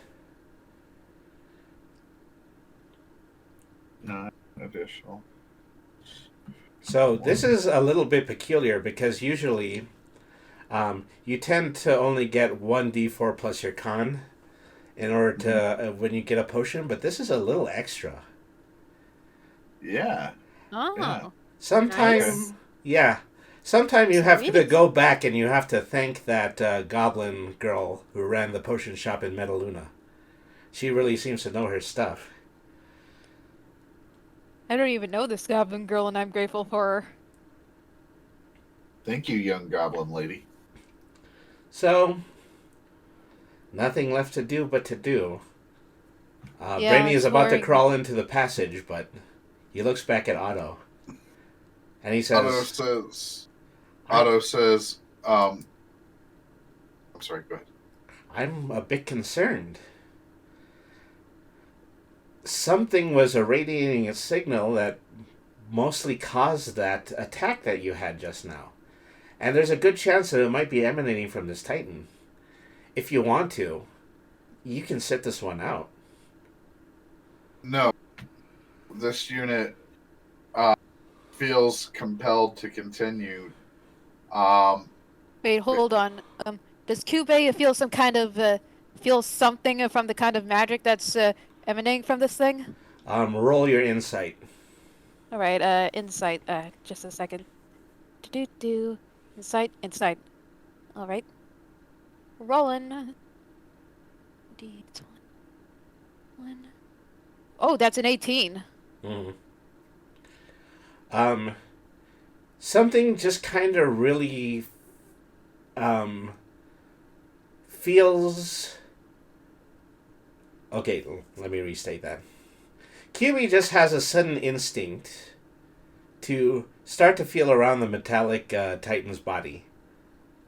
Just up along the feet and up along the legs, and just kind of it starts to become drawn to it. Yeah, But- Cube looks like he's not really like paying attention to like anything except whatever the heck, except this what's going on with this thing. Mm-hmm. He's pretty much feeling around it. Mm-hmm. It'd be safe to say that Cube's spider sense was tingling. I All think it right. might be something else though. Mm-hmm. And so now you're really, really compelled to follow into this. What? So, but in the meantime, Brainy walks over and he leans forward and he tries to embrace Otto. He only gets as far as his right kneecap. No. He says, Uh-oh. Otto "Listen, leans I mean down this. and pets him. No. I mean this. I don't want to see you get hurt. And this is most likely the kind of place where you could get hurt." In addition, he goes,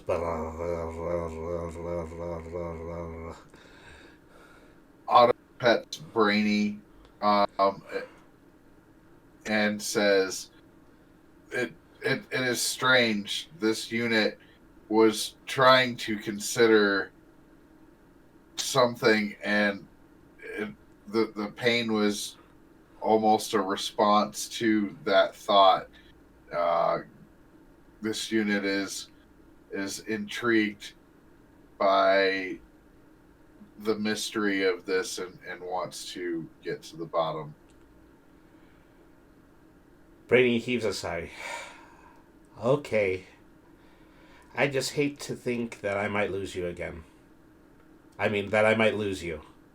That I might lose you. The second one. The other one that I said. And he just starts wandering off. And then he starts going into the compartment.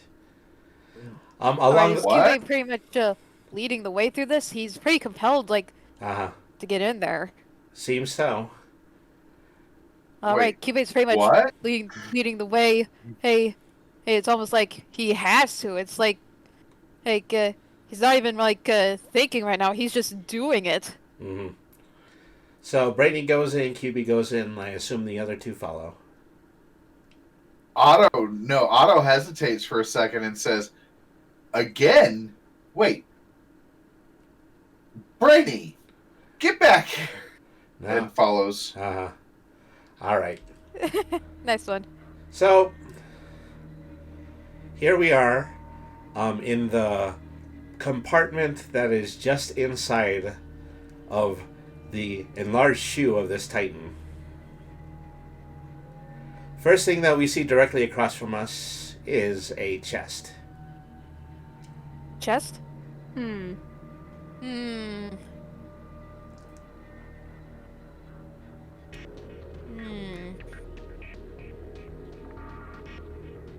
Detect magic? Okay, is that ritual or are you gonna spend the spell slot? I guess it'll... Alright, who's gonna poke it? I'll spend the spells. Yeah, that. I'll do Okay, that. so it instantly goes off. You don't feel anything from inside this room and inside that box, but you feel it coming immediately to the right of you, and it does seem to be that massive amount of illusionary magic that you felt on the outside. Right, Oh, hey. is Cube drawn to this magic? No.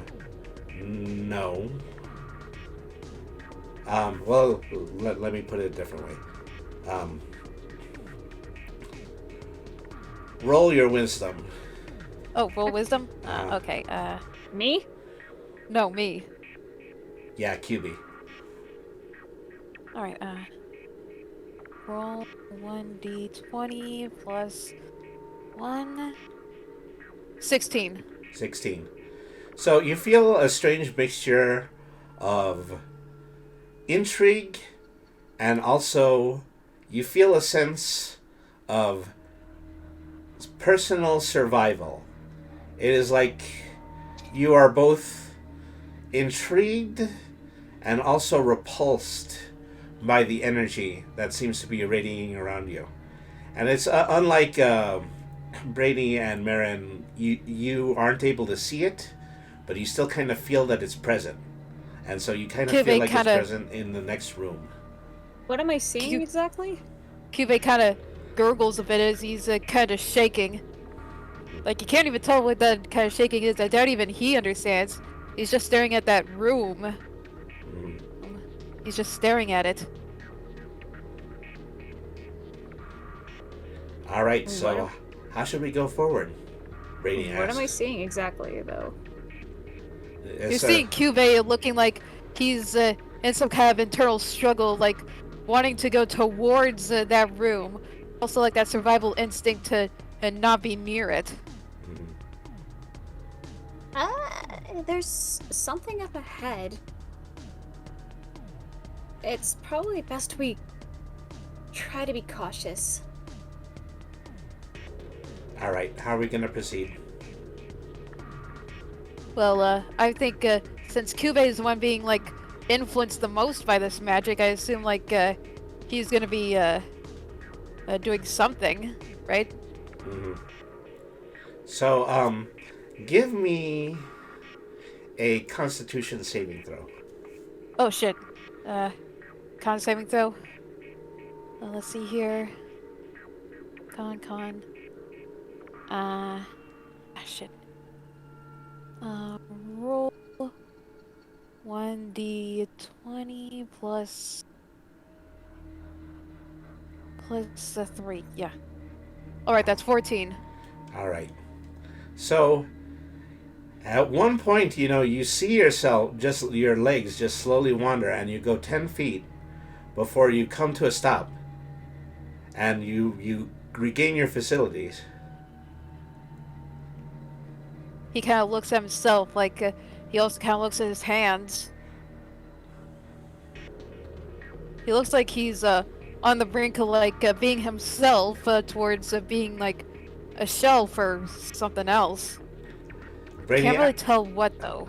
So Brady pipes up, asks Otto, I think you're probably going to need to get ahead of QB. Says affirmative, and proceeds to catch up with and pass QB now that QB is a little more in control of himself. Mm-hmm. And so Brady moves into the third place, so now this is our marching order. Alright, Cube kind of snaps out of it a bit, looks up at Otto, and kind of holds his hand. He looks pretty shaken, like what he just did and whatever is, or like what kind of thing it just made him move like that. Mm-hmm. You can almost feel his grip tighten a bit. Gives a reassuring squeeze with his big robotic hand. He does feel slightly more comforted by your hold. Mm-hmm. So now Otto is at point, so he's controlling our how much we move forward. Yeah, we're just going to go ahead and proceed toward the direction that Q is being compelled toward at normal. Alright, and Brady, you let me know if I need to roll anything else for whatever's going on here. So before that happens, Brady starts piping up and says, no, we should not go into that room. Marin understands what I am seeing is that there's just an enormous amount of illusionary magic in there. It's more likely an illusion trap. Yeah, it's bad. Mm-hmm. So, you move closer to the room at the front. And so at this point, I feel like QB is itching to possibly go in that other room, but given the warning, it's still he still has his discretion, so it's up to him what he's going to do next. All right, should I roll for or anything, like whatever the heck is compelling a QB at this point? Roll your investigation. Alright, investigation. Alright, investigation. Investigation. There we go. Mhm. Roll 1d20 plus 2. 10. Mhm. So, with a 10. Yeah, 10. Yeah, so, um, you feel neither, you feel neither here nor there. Is that, it's hard to tell whether or not you're compelled to go into that next room or you're pushing into a very small part of you. Very small part. Yeah. So once again, is that you're drawn, but at the same time, the ability to be drawn is not taking away from your own common sense and your own self-preservation. Cube's shaking again as he kind of murmurs again. No. He's really conflicted right now. Stay calm. We don't know what's going to be ahead of us. And Brainy reaches into a pouch and pulls out a small steak cube and feeds it to QB. Cube immediately smelling the cube, but quickly snaps it up and pretty much gobbles it whole. Mm-hmm. So once again, Otto on point. Otto is going to go ahead and cast Bless on himself. All right.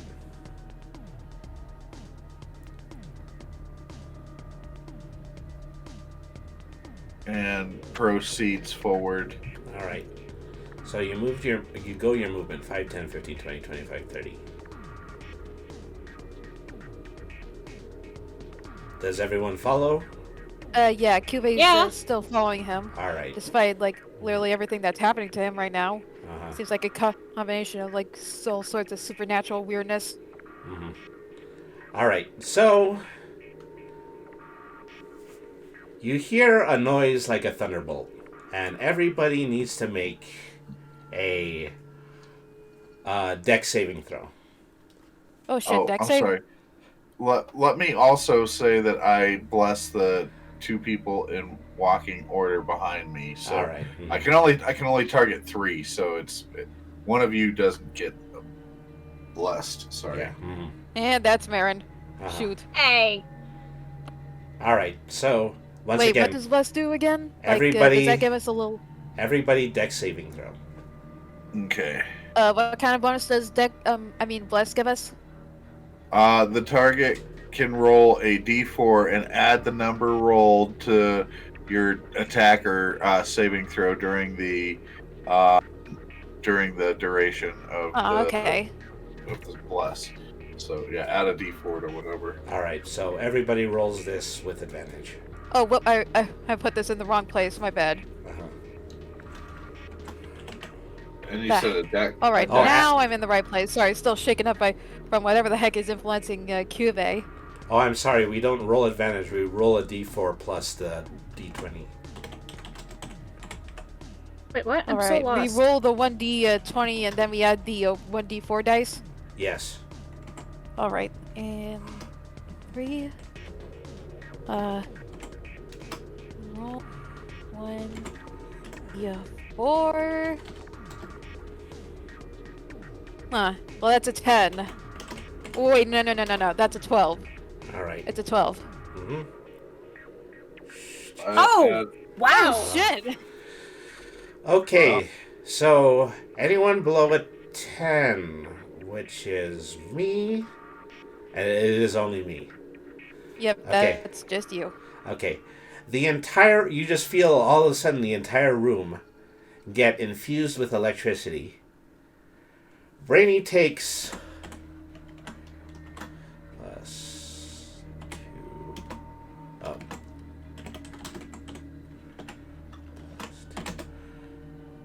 Okay. Brainy takes 8 damage from this. I assume his fur is kind of poofed up too. Just all up in the air from the static discharge. So up ahead are the 3 Warforged again, Melder, Welder, and Bonner. Right, and they're just hammering away with their fists at this weapon that's in front of them. What? I says, kind of get the weapon? railgun, get the railgun. They can't go through. They can't go through to the boss. I said, well, no. I think it only had one. I think it only had one charge. It's fried now. And Bonder says, oh, what an insufferable narc. You know, Otto has had enough of Honor and his narc usage. Otto Otto says, "We are not narcs. We are, however, going to stop whatever it is you are clearly up to that is obviously nefarious. Cease your evil ways now, and you may be allowed to live." Okay, did you get all of that? I didn't understand any of it. Okay, just cheese it, and they immediately bolt for the room directly in front of them. Oh, great. Anything with Cube during all this? More supernatural shenanigans? Patron and nonsense? No, nothing at all. It seemed to have Alright. just been located in that one room, and so you're far away Okay. enough to not feel it. Alright. Alright. We followed them, right, guys? I guess. I mean, Alright. Otto? Cube now we're seeing that obviously he's... up to no good. Yeah. Alright, Cube now seeing that he's freed from whatever the heck was influencing him earlier, pretty much bolts after the three Warforged that just ran off. Okay, so what's your movement? My movement is 30 feet. Okay, 5, 10, 15, 20, 25, 30. Puts you there. Because you said bolt off. Yep, bolt off. I can taste my own teeth. Brady complains. Starts following her. Him. Yeah, starts following QB.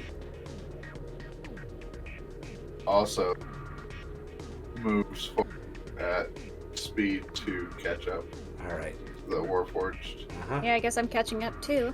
Alright. Rubber boots came in handy. Thanks, River. Alright. So hang on a second, I need to do a rearrangement here.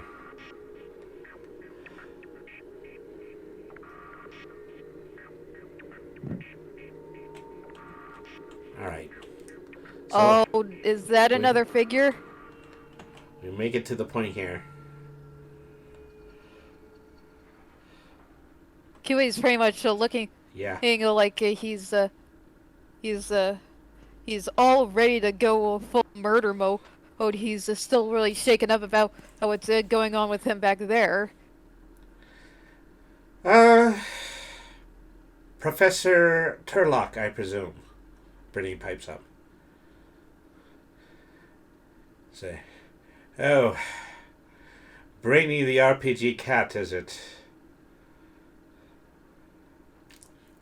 I would have known all of the people that nobody at Moorgrave would actually be interested in this little escapade, but you and your eccentric bunch certainly would.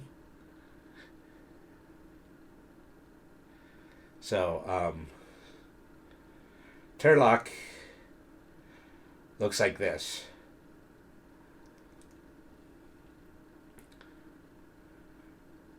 Alright, so he's an Looks elf. like a snob. So it just so happens, Brady replies, that word had gotten out about your disappearance from the university. And, well, you know what they say about cats and curiosity. What do they say? What? Actually, let me walk that statement back a little bit.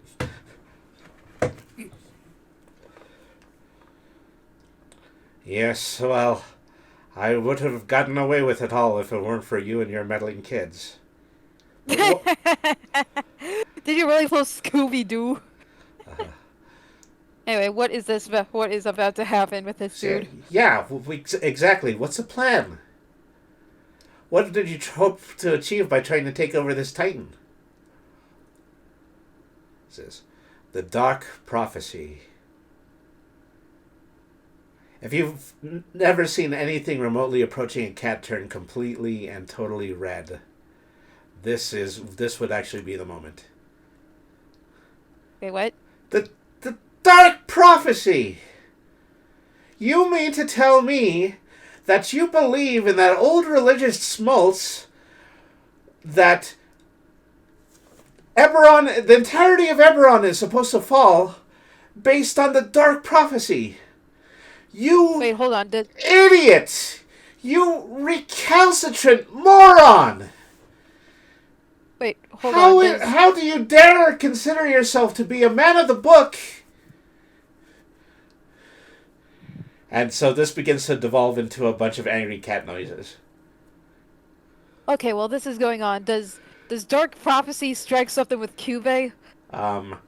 Roll a insight check. All right, insight. Skills, insight. There it is. All right. 1d20 plus a 1. And that's a 10. Okay.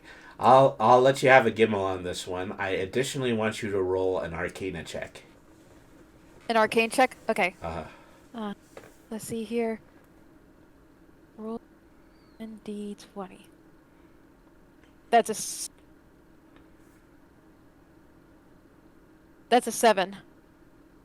That's a 7. Okay.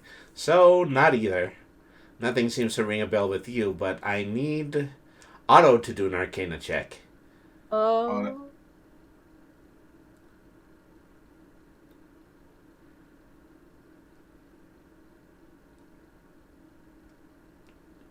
About a 19. Okay, a 19. Nice. So, you have an almost premonitionary revelation of this that is, equivalent to the one that you had when you saw the Titan. The Dark Prophecy is a belief by the Dark Hand, which is a sect of cultists that dwell within Eberron. And it is the simple belief that eventually Eberron has to be completely razed to the ground. It has to be completely and totally destroyed. For what purpose? Well, they're not entirely sure about that, is that they are just simply cultists that are attempting to follow the prophecy. These cultists are this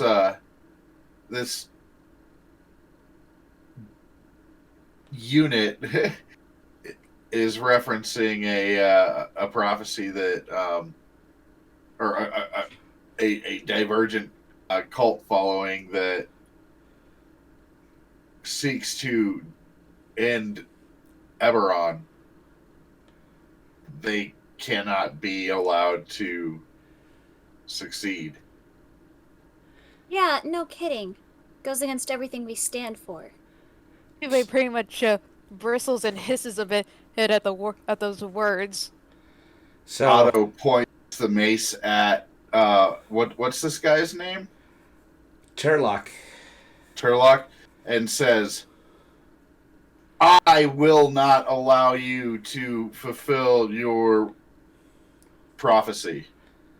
He tisks and he says, there's nothing worse than a warforged gaining sentience.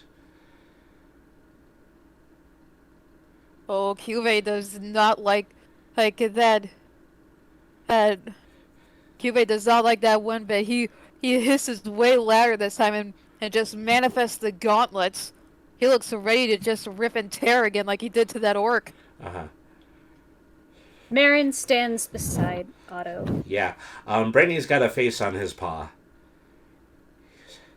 So he turns to QB and he says, go ahead, hurt him. What? Hurt him. Used it. Yeah, because he sounds furious. Oh, Brady's telling Yeah, me to Brady do is that? telling him to do that. Alright. Since Brady tells it to, Cuba's gonna rush him and just lunge at him. All right. I need a dex saving throw. Alright, Dex. Drop Alright, and roll your dice. Alright, roll 1d20 plus 3. Has 14. 14. All right. So, as you charge to him, you find yourself charging completely through him. What? Brady You- pretty much You come out. turns back and is like really Uh-huh. confused about this. Uh-huh. Is that if he had failed that, he might have taken damage. But now, Turlock appears to be over here. Over here? Over Oh, where? sorry. I need to. We don't see the map. Sorry. Yeah, we Yeah. don't see the map. We only see Back to the the map. guy's snooty looking face. Uh-huh. And now he's in the bottom left corner of the map. Bottom left. You know, he says, I'm not usually one to respect the autonomy of Warforged. I just have a tendency to find them useful. Cube is still really upset by this. He goes to charge him again. Uh-huh. He just doesn't understand that this guy can, like, Okay. do whatever the heck this is. So once again, the fullness of your movement. This time he disappears before you even get there, so there was no need in order to save again.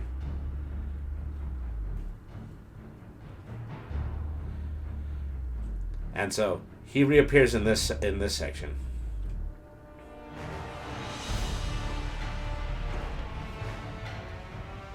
All right. So- Can I inflict wounds on this guy? Oh wait, no, that's a touch. I'm sorry. Let me. Wait. I think I might have something for that. Just 1 second. I think I could use a Toll of the Dead. Okay, roll. Roll the attack, or is it a save on my half? It's a save. It's a wisdom save. Okay, I will save wisdom.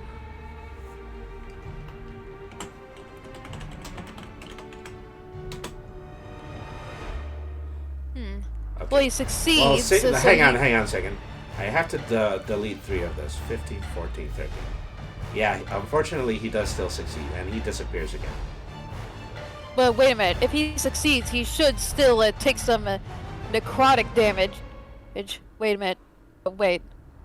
Wait, hold on a second. What was that?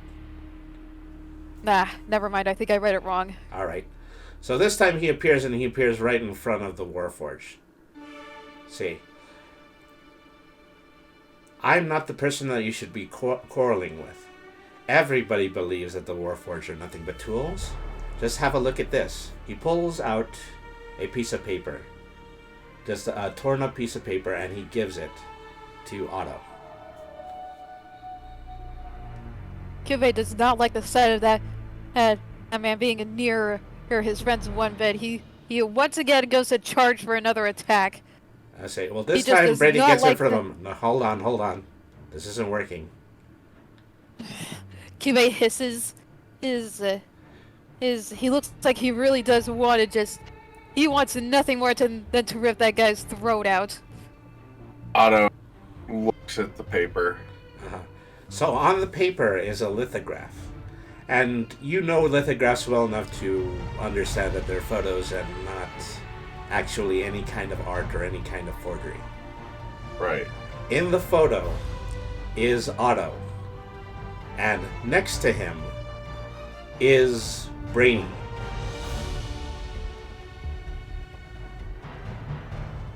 What are Turlock they doing says, in the photo? Turlock says, this photo, 30 years old. You are the pawn of this ridiculous cat.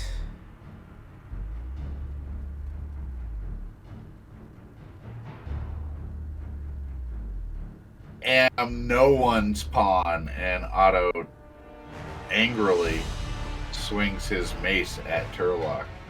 Alright? And so, roll your attack.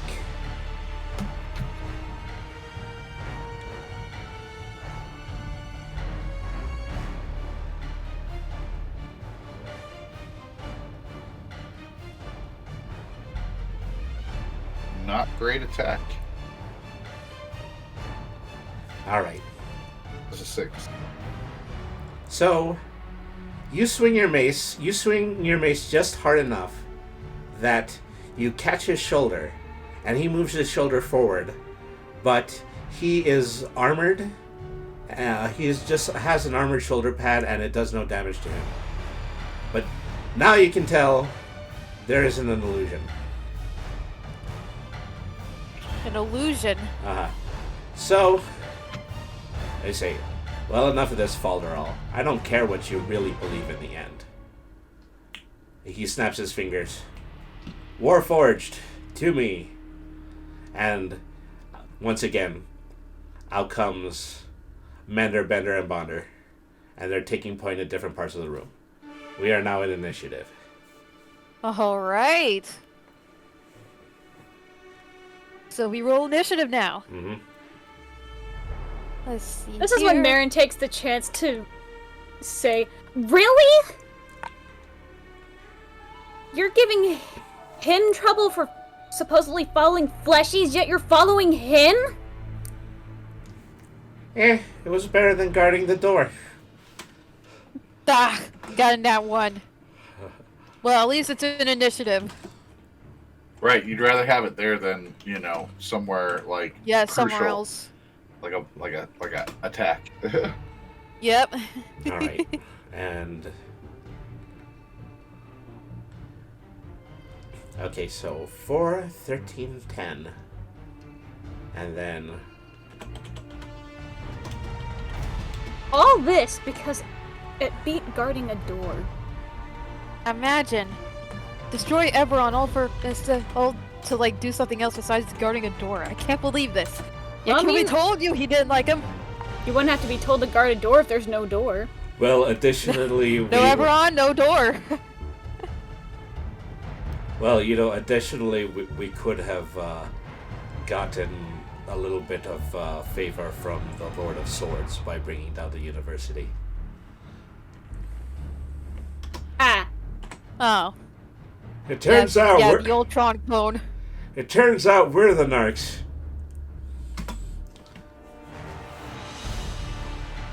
Yeah, I can see. Maybe the real narcs were the friends we made along the way. The jerks we found along the way. Okay, so Right. Yeah, these guys are like Bender knockoffs. For sure. all right. So let me see. Going to the top of initiative, I believe Otto had a 19. Yeah, and Kibia I had a 14, 16, And I had a 4. I'm pretty much at the bottom, I assume. 15. Otto had a 13, 13, so yeah. we're actually tied. Uh-huh. All right, so unfortunately, Turlock is at the top of the turn with a 20, Uh-oh. Boo. followed by numbers 1, 2, and 3. So 18. They're 18, 6, and okay.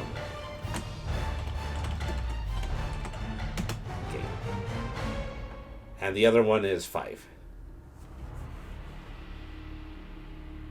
So, Alright. top of the turn,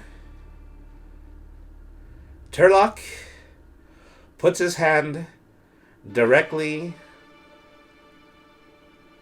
So, Turlock puts his hand directly onto Otto's chest plate, and he casts Shocking Grasp. Oh.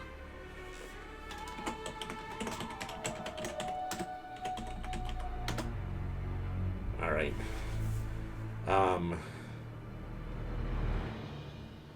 1d20 plus 5. It misses. And so even at point blank, the electricity just traveled through the entirety of Otto's body and then grounded itself at the end of his mace. Ooh. This of all the cursed luck. We get bad luck, the enemies get bad luck. Perfectly balanced, as all things should be. Okay. Right? This This is critical for this guy to have bad luck at this time. Okay, Oh, okay, yeah. save me, hurt him. Okay, Mender, I believe it was, or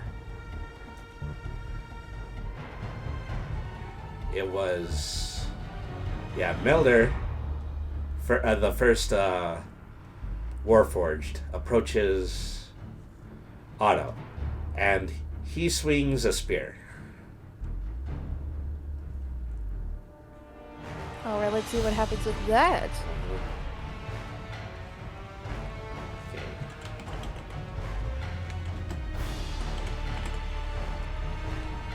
Plus two. Alright. Okay. Oh, Yeah, okay, that was Ooh, He misses. that was as well. weak sauce. Uh, Otto weak sauce! Otto parries it easily with his shield, mhm. as if Mender had nothing on him. All right. So then that is. Where are we? First in the hex, second in the hex. Then I believe you had a 10, but QB had an 18, so it's QB's turn. No, I had a 13. Yeah, and I rolled a 4 on initiative. Oh, I got okay. like nat 1. Okay, so Yeah. then it's Otto's turn. Well, Brainy and Otto are both have 13s. Brainy can go first if Brainy wants. Brady doesn't do anything. All right. So roll your perception. Perception. Okay.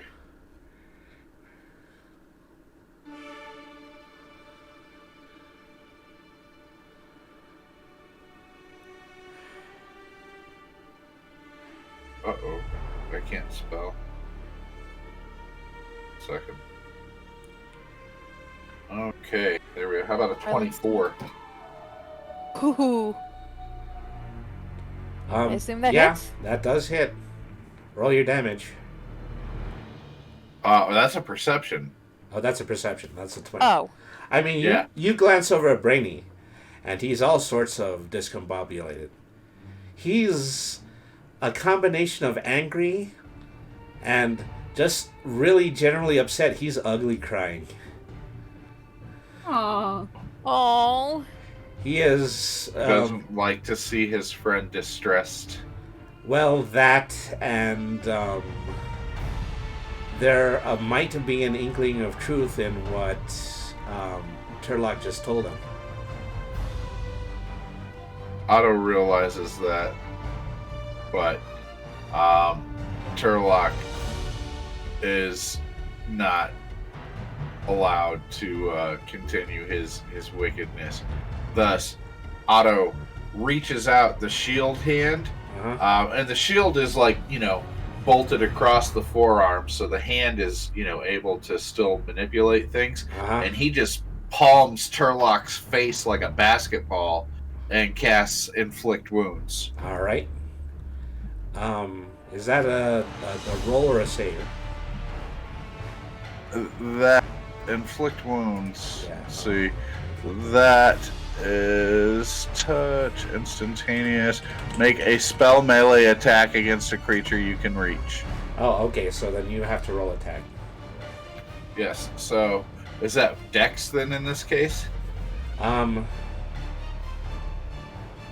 No, it does have to be according to the spell dialogue, so it'd still be strength. Strength. No, Okay. actually, a Yep. melee spell attack. Yeah, since Yeah. it's melee, Since it's melee, okay. you use How about strength and 20? melee. Oh my god! Natural 20, you get double the damage. Oh my god, Otto, what are you about to... Yeah, so he palms his face like a basketball, and you see just this crackling, menacing burst of energy explode out of Otto's palm and into Turlock's face. And we're gonna roll 4d10 for the damage here. Oh. Oh boy. Warforged! My head's concaved! That is a 12. and critical doubles it. Is that correct? Yes, it does. So there is a total of 24 to his face. No, Oh, yeah, his face actually, is by gone. doubling it, it doubles the damage roll. Oh, so 8d10 instead. So I should roll another roll Hang- another 4d10. Well, hang on a second. Now I'm confused. Okay. Yeah, it's supposed to be your damage rolled twice. Okay. So yeah, you have to roll a second time. So that's the 40. Oh my god! Yeah, that's 40. Yeah. Holy crap! Oh no! Oh no. To his face. Right to His the face. I'm face. pretty sure you knocked his block off. Does he survive this, or does like his face just Yeah, is that basically just like instant death at that vaporize? point? Let me hang on. Let me look at the sheet really quick. Or is he like literally hanging out by a thread? Okay, yeah. For 2 simultaneously attacks, he wouldn't be able to survive that. Oh man, he is. Well, that He was- keeps that. He continues to inflict wounds until he begins to. His body begins to, from the bottom up, begins to ball up and just turn into red powder. He got that snapped. And yeah, he just got. Yeah, and then so he just completely turns into a pile of dehydrated blood dust at Otto's feet. Oh my god. Jesus. Otto, I want to say that all of him, of Turlock dissolved into this red dust, except for the skull. Otto crushes it in his palm and says, "Do you other units want to continue this conflict?" Roll your intimidation. Ooh. Yeah, I'm pretty I'm pretty sure I would just lay on my back too if that just happened to my boss. That's a 14. They said, no, you got it all wrong. We're only As fooling. he's trying to explain this, Cube also starts walking towards the one that just came out and is trying to, like, explain. He's Okay, still got the gauntlets manifest. roll as your said, so, intimidation. with this, I would like to assist with that intimidation with doing that. Uh-huh, yeah. You roll intimidation. Alright, yeah, my turn. Just a second. Yeah, intimidation. Dice tray. Yeah, there we go. Okay, so your Oh my god. intimidation, yeah, was also a 20. Yeah, get some. Nice. Uh-huh. Yeah, and as he's, like, stammering, Cube just stands right at him. And he just growls, "I never liked you!" So we look at the three of them simultaneously. And I don't know where I put the third mini. But To you the look at the left, three... under Yeah. Brady's hat. They just look stunned at QB and Otto. The three of them just emit a single brick from the center of their chassis and it drops directly onto the floor. They just shit bricks? Oh no! I knew they were better clothes! I knew it! Woo! Okay. Oh, They- that was perfect!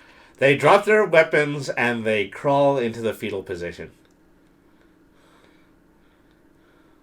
Right. You are Mary- coming with us. Marin collects the weapons. Uh-huh. Right. We'll be taking those, thank you. Mm-hmm. Yeah, Cube does the same. So... And he pretty much just rips it from the Warforged in front of him.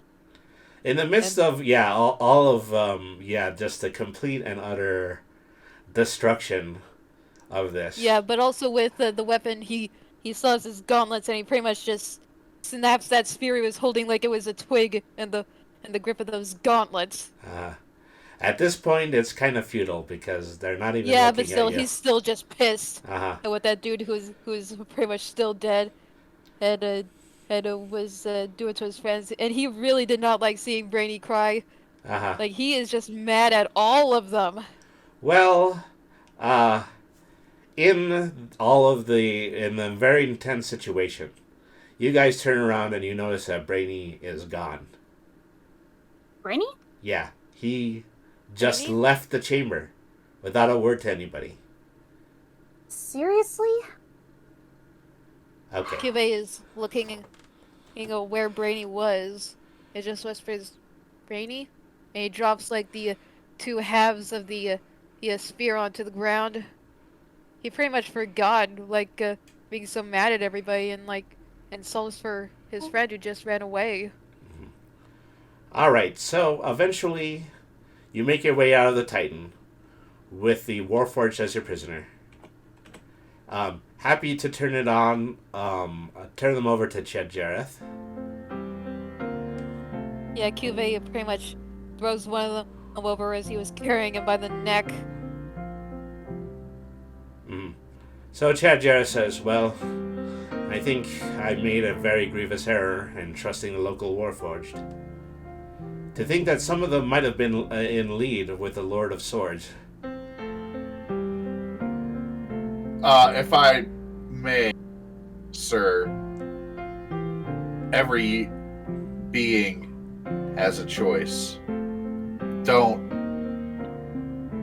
think that all Warforged are the same way for the actions of a select few.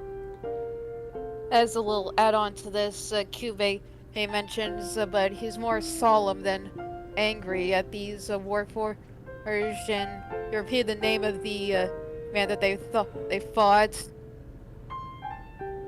It's to signify that that was the one who was causing all this. So, I trust you that they will be served justly and truly. Well, this has been a disappointing day, but nonetheless one still very much in the spirit of the symposium. Come, I will allow you into the chamber, and you'll be able to hear your charge Brainy give his speech. Kyubey follows behind him. And so He's still pretty much more sad than anything for his friend.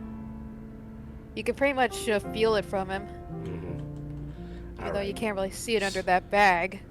So everybody goes into the conference hall. Brainy walks in from the center, from the outside, approaches the pulpit. So they had designed the pulpit to be exactly like his pillow at home, and he's comfortable with it. He looks out into the audience, which includes his friends and multiple members of the university.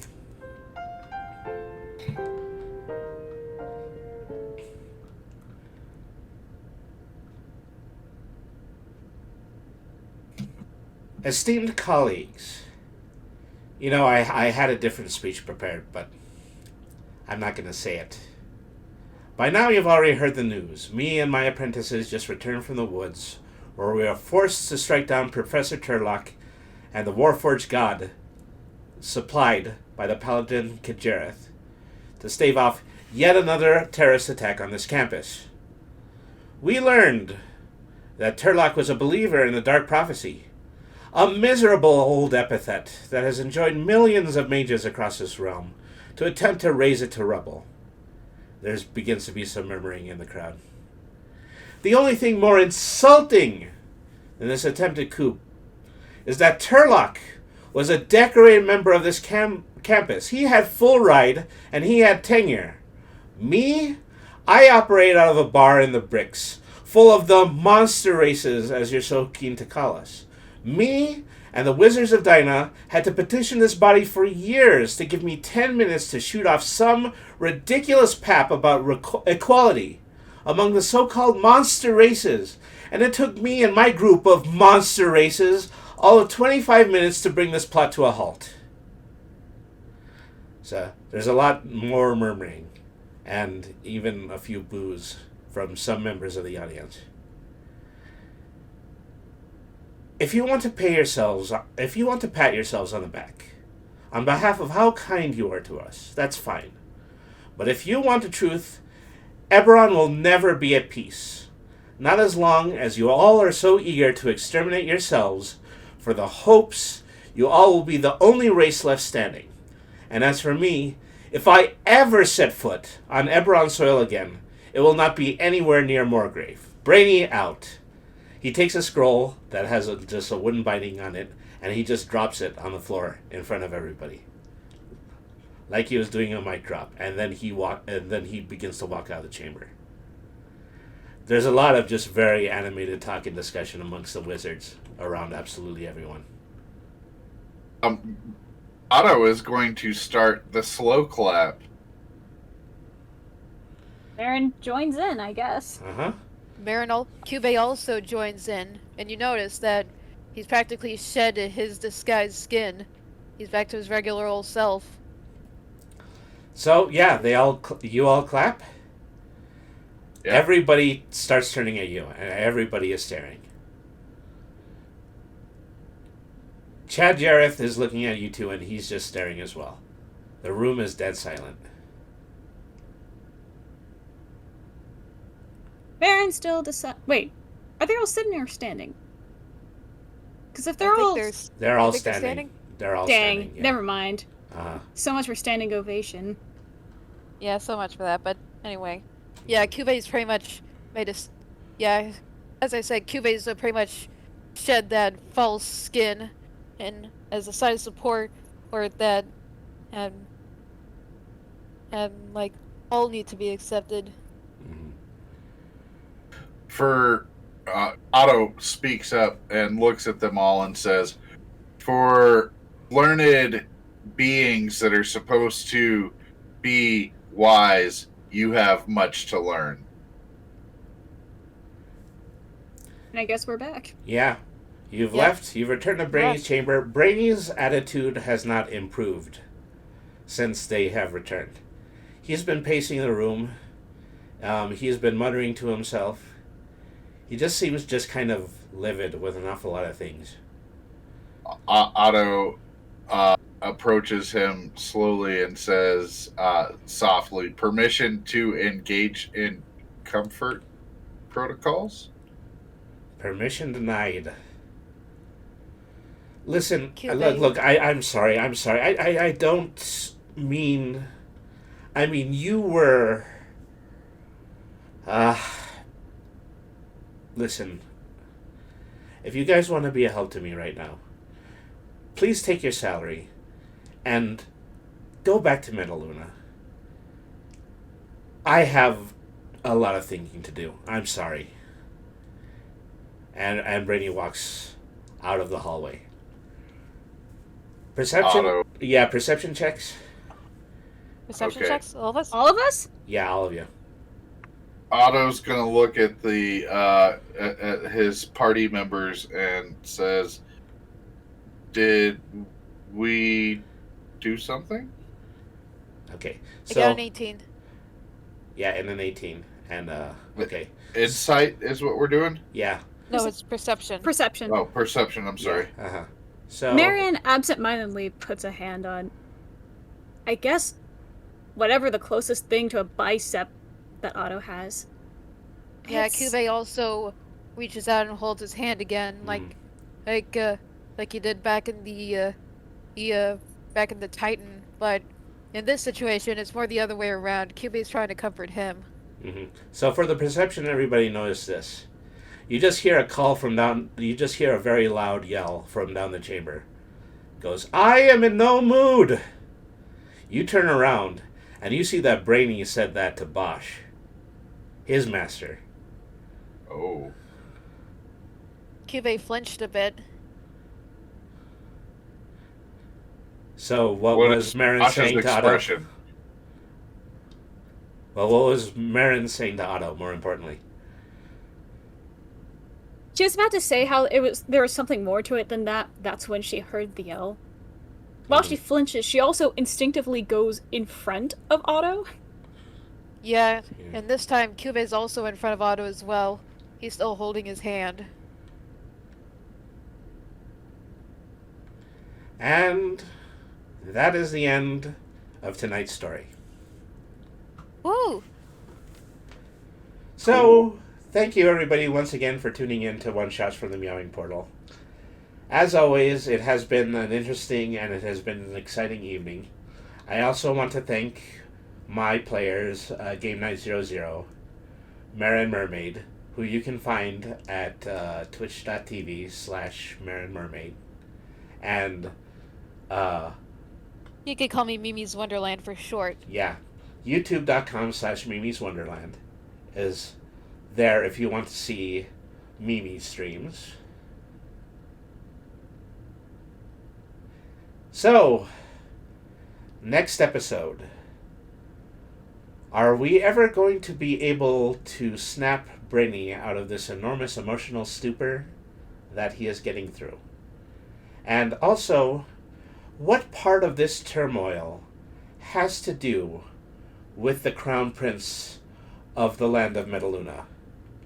That's going to be our next show.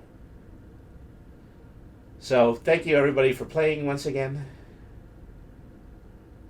Thank you for hosting. Thanks for the amazing game. Absolutely. Yeah, thank you. So, and thank you everybody for tuning in. You can always find the live versions of these on my Twitch channel, twitch.tv/BrainyTheRPGCat, and the replays on youtube.com/@BrainyTheRPGCat. So, thank you once again everybody for tuning in. Have a good night, everybody. And thank you very much for watching. Good night. Bye. Have a good night.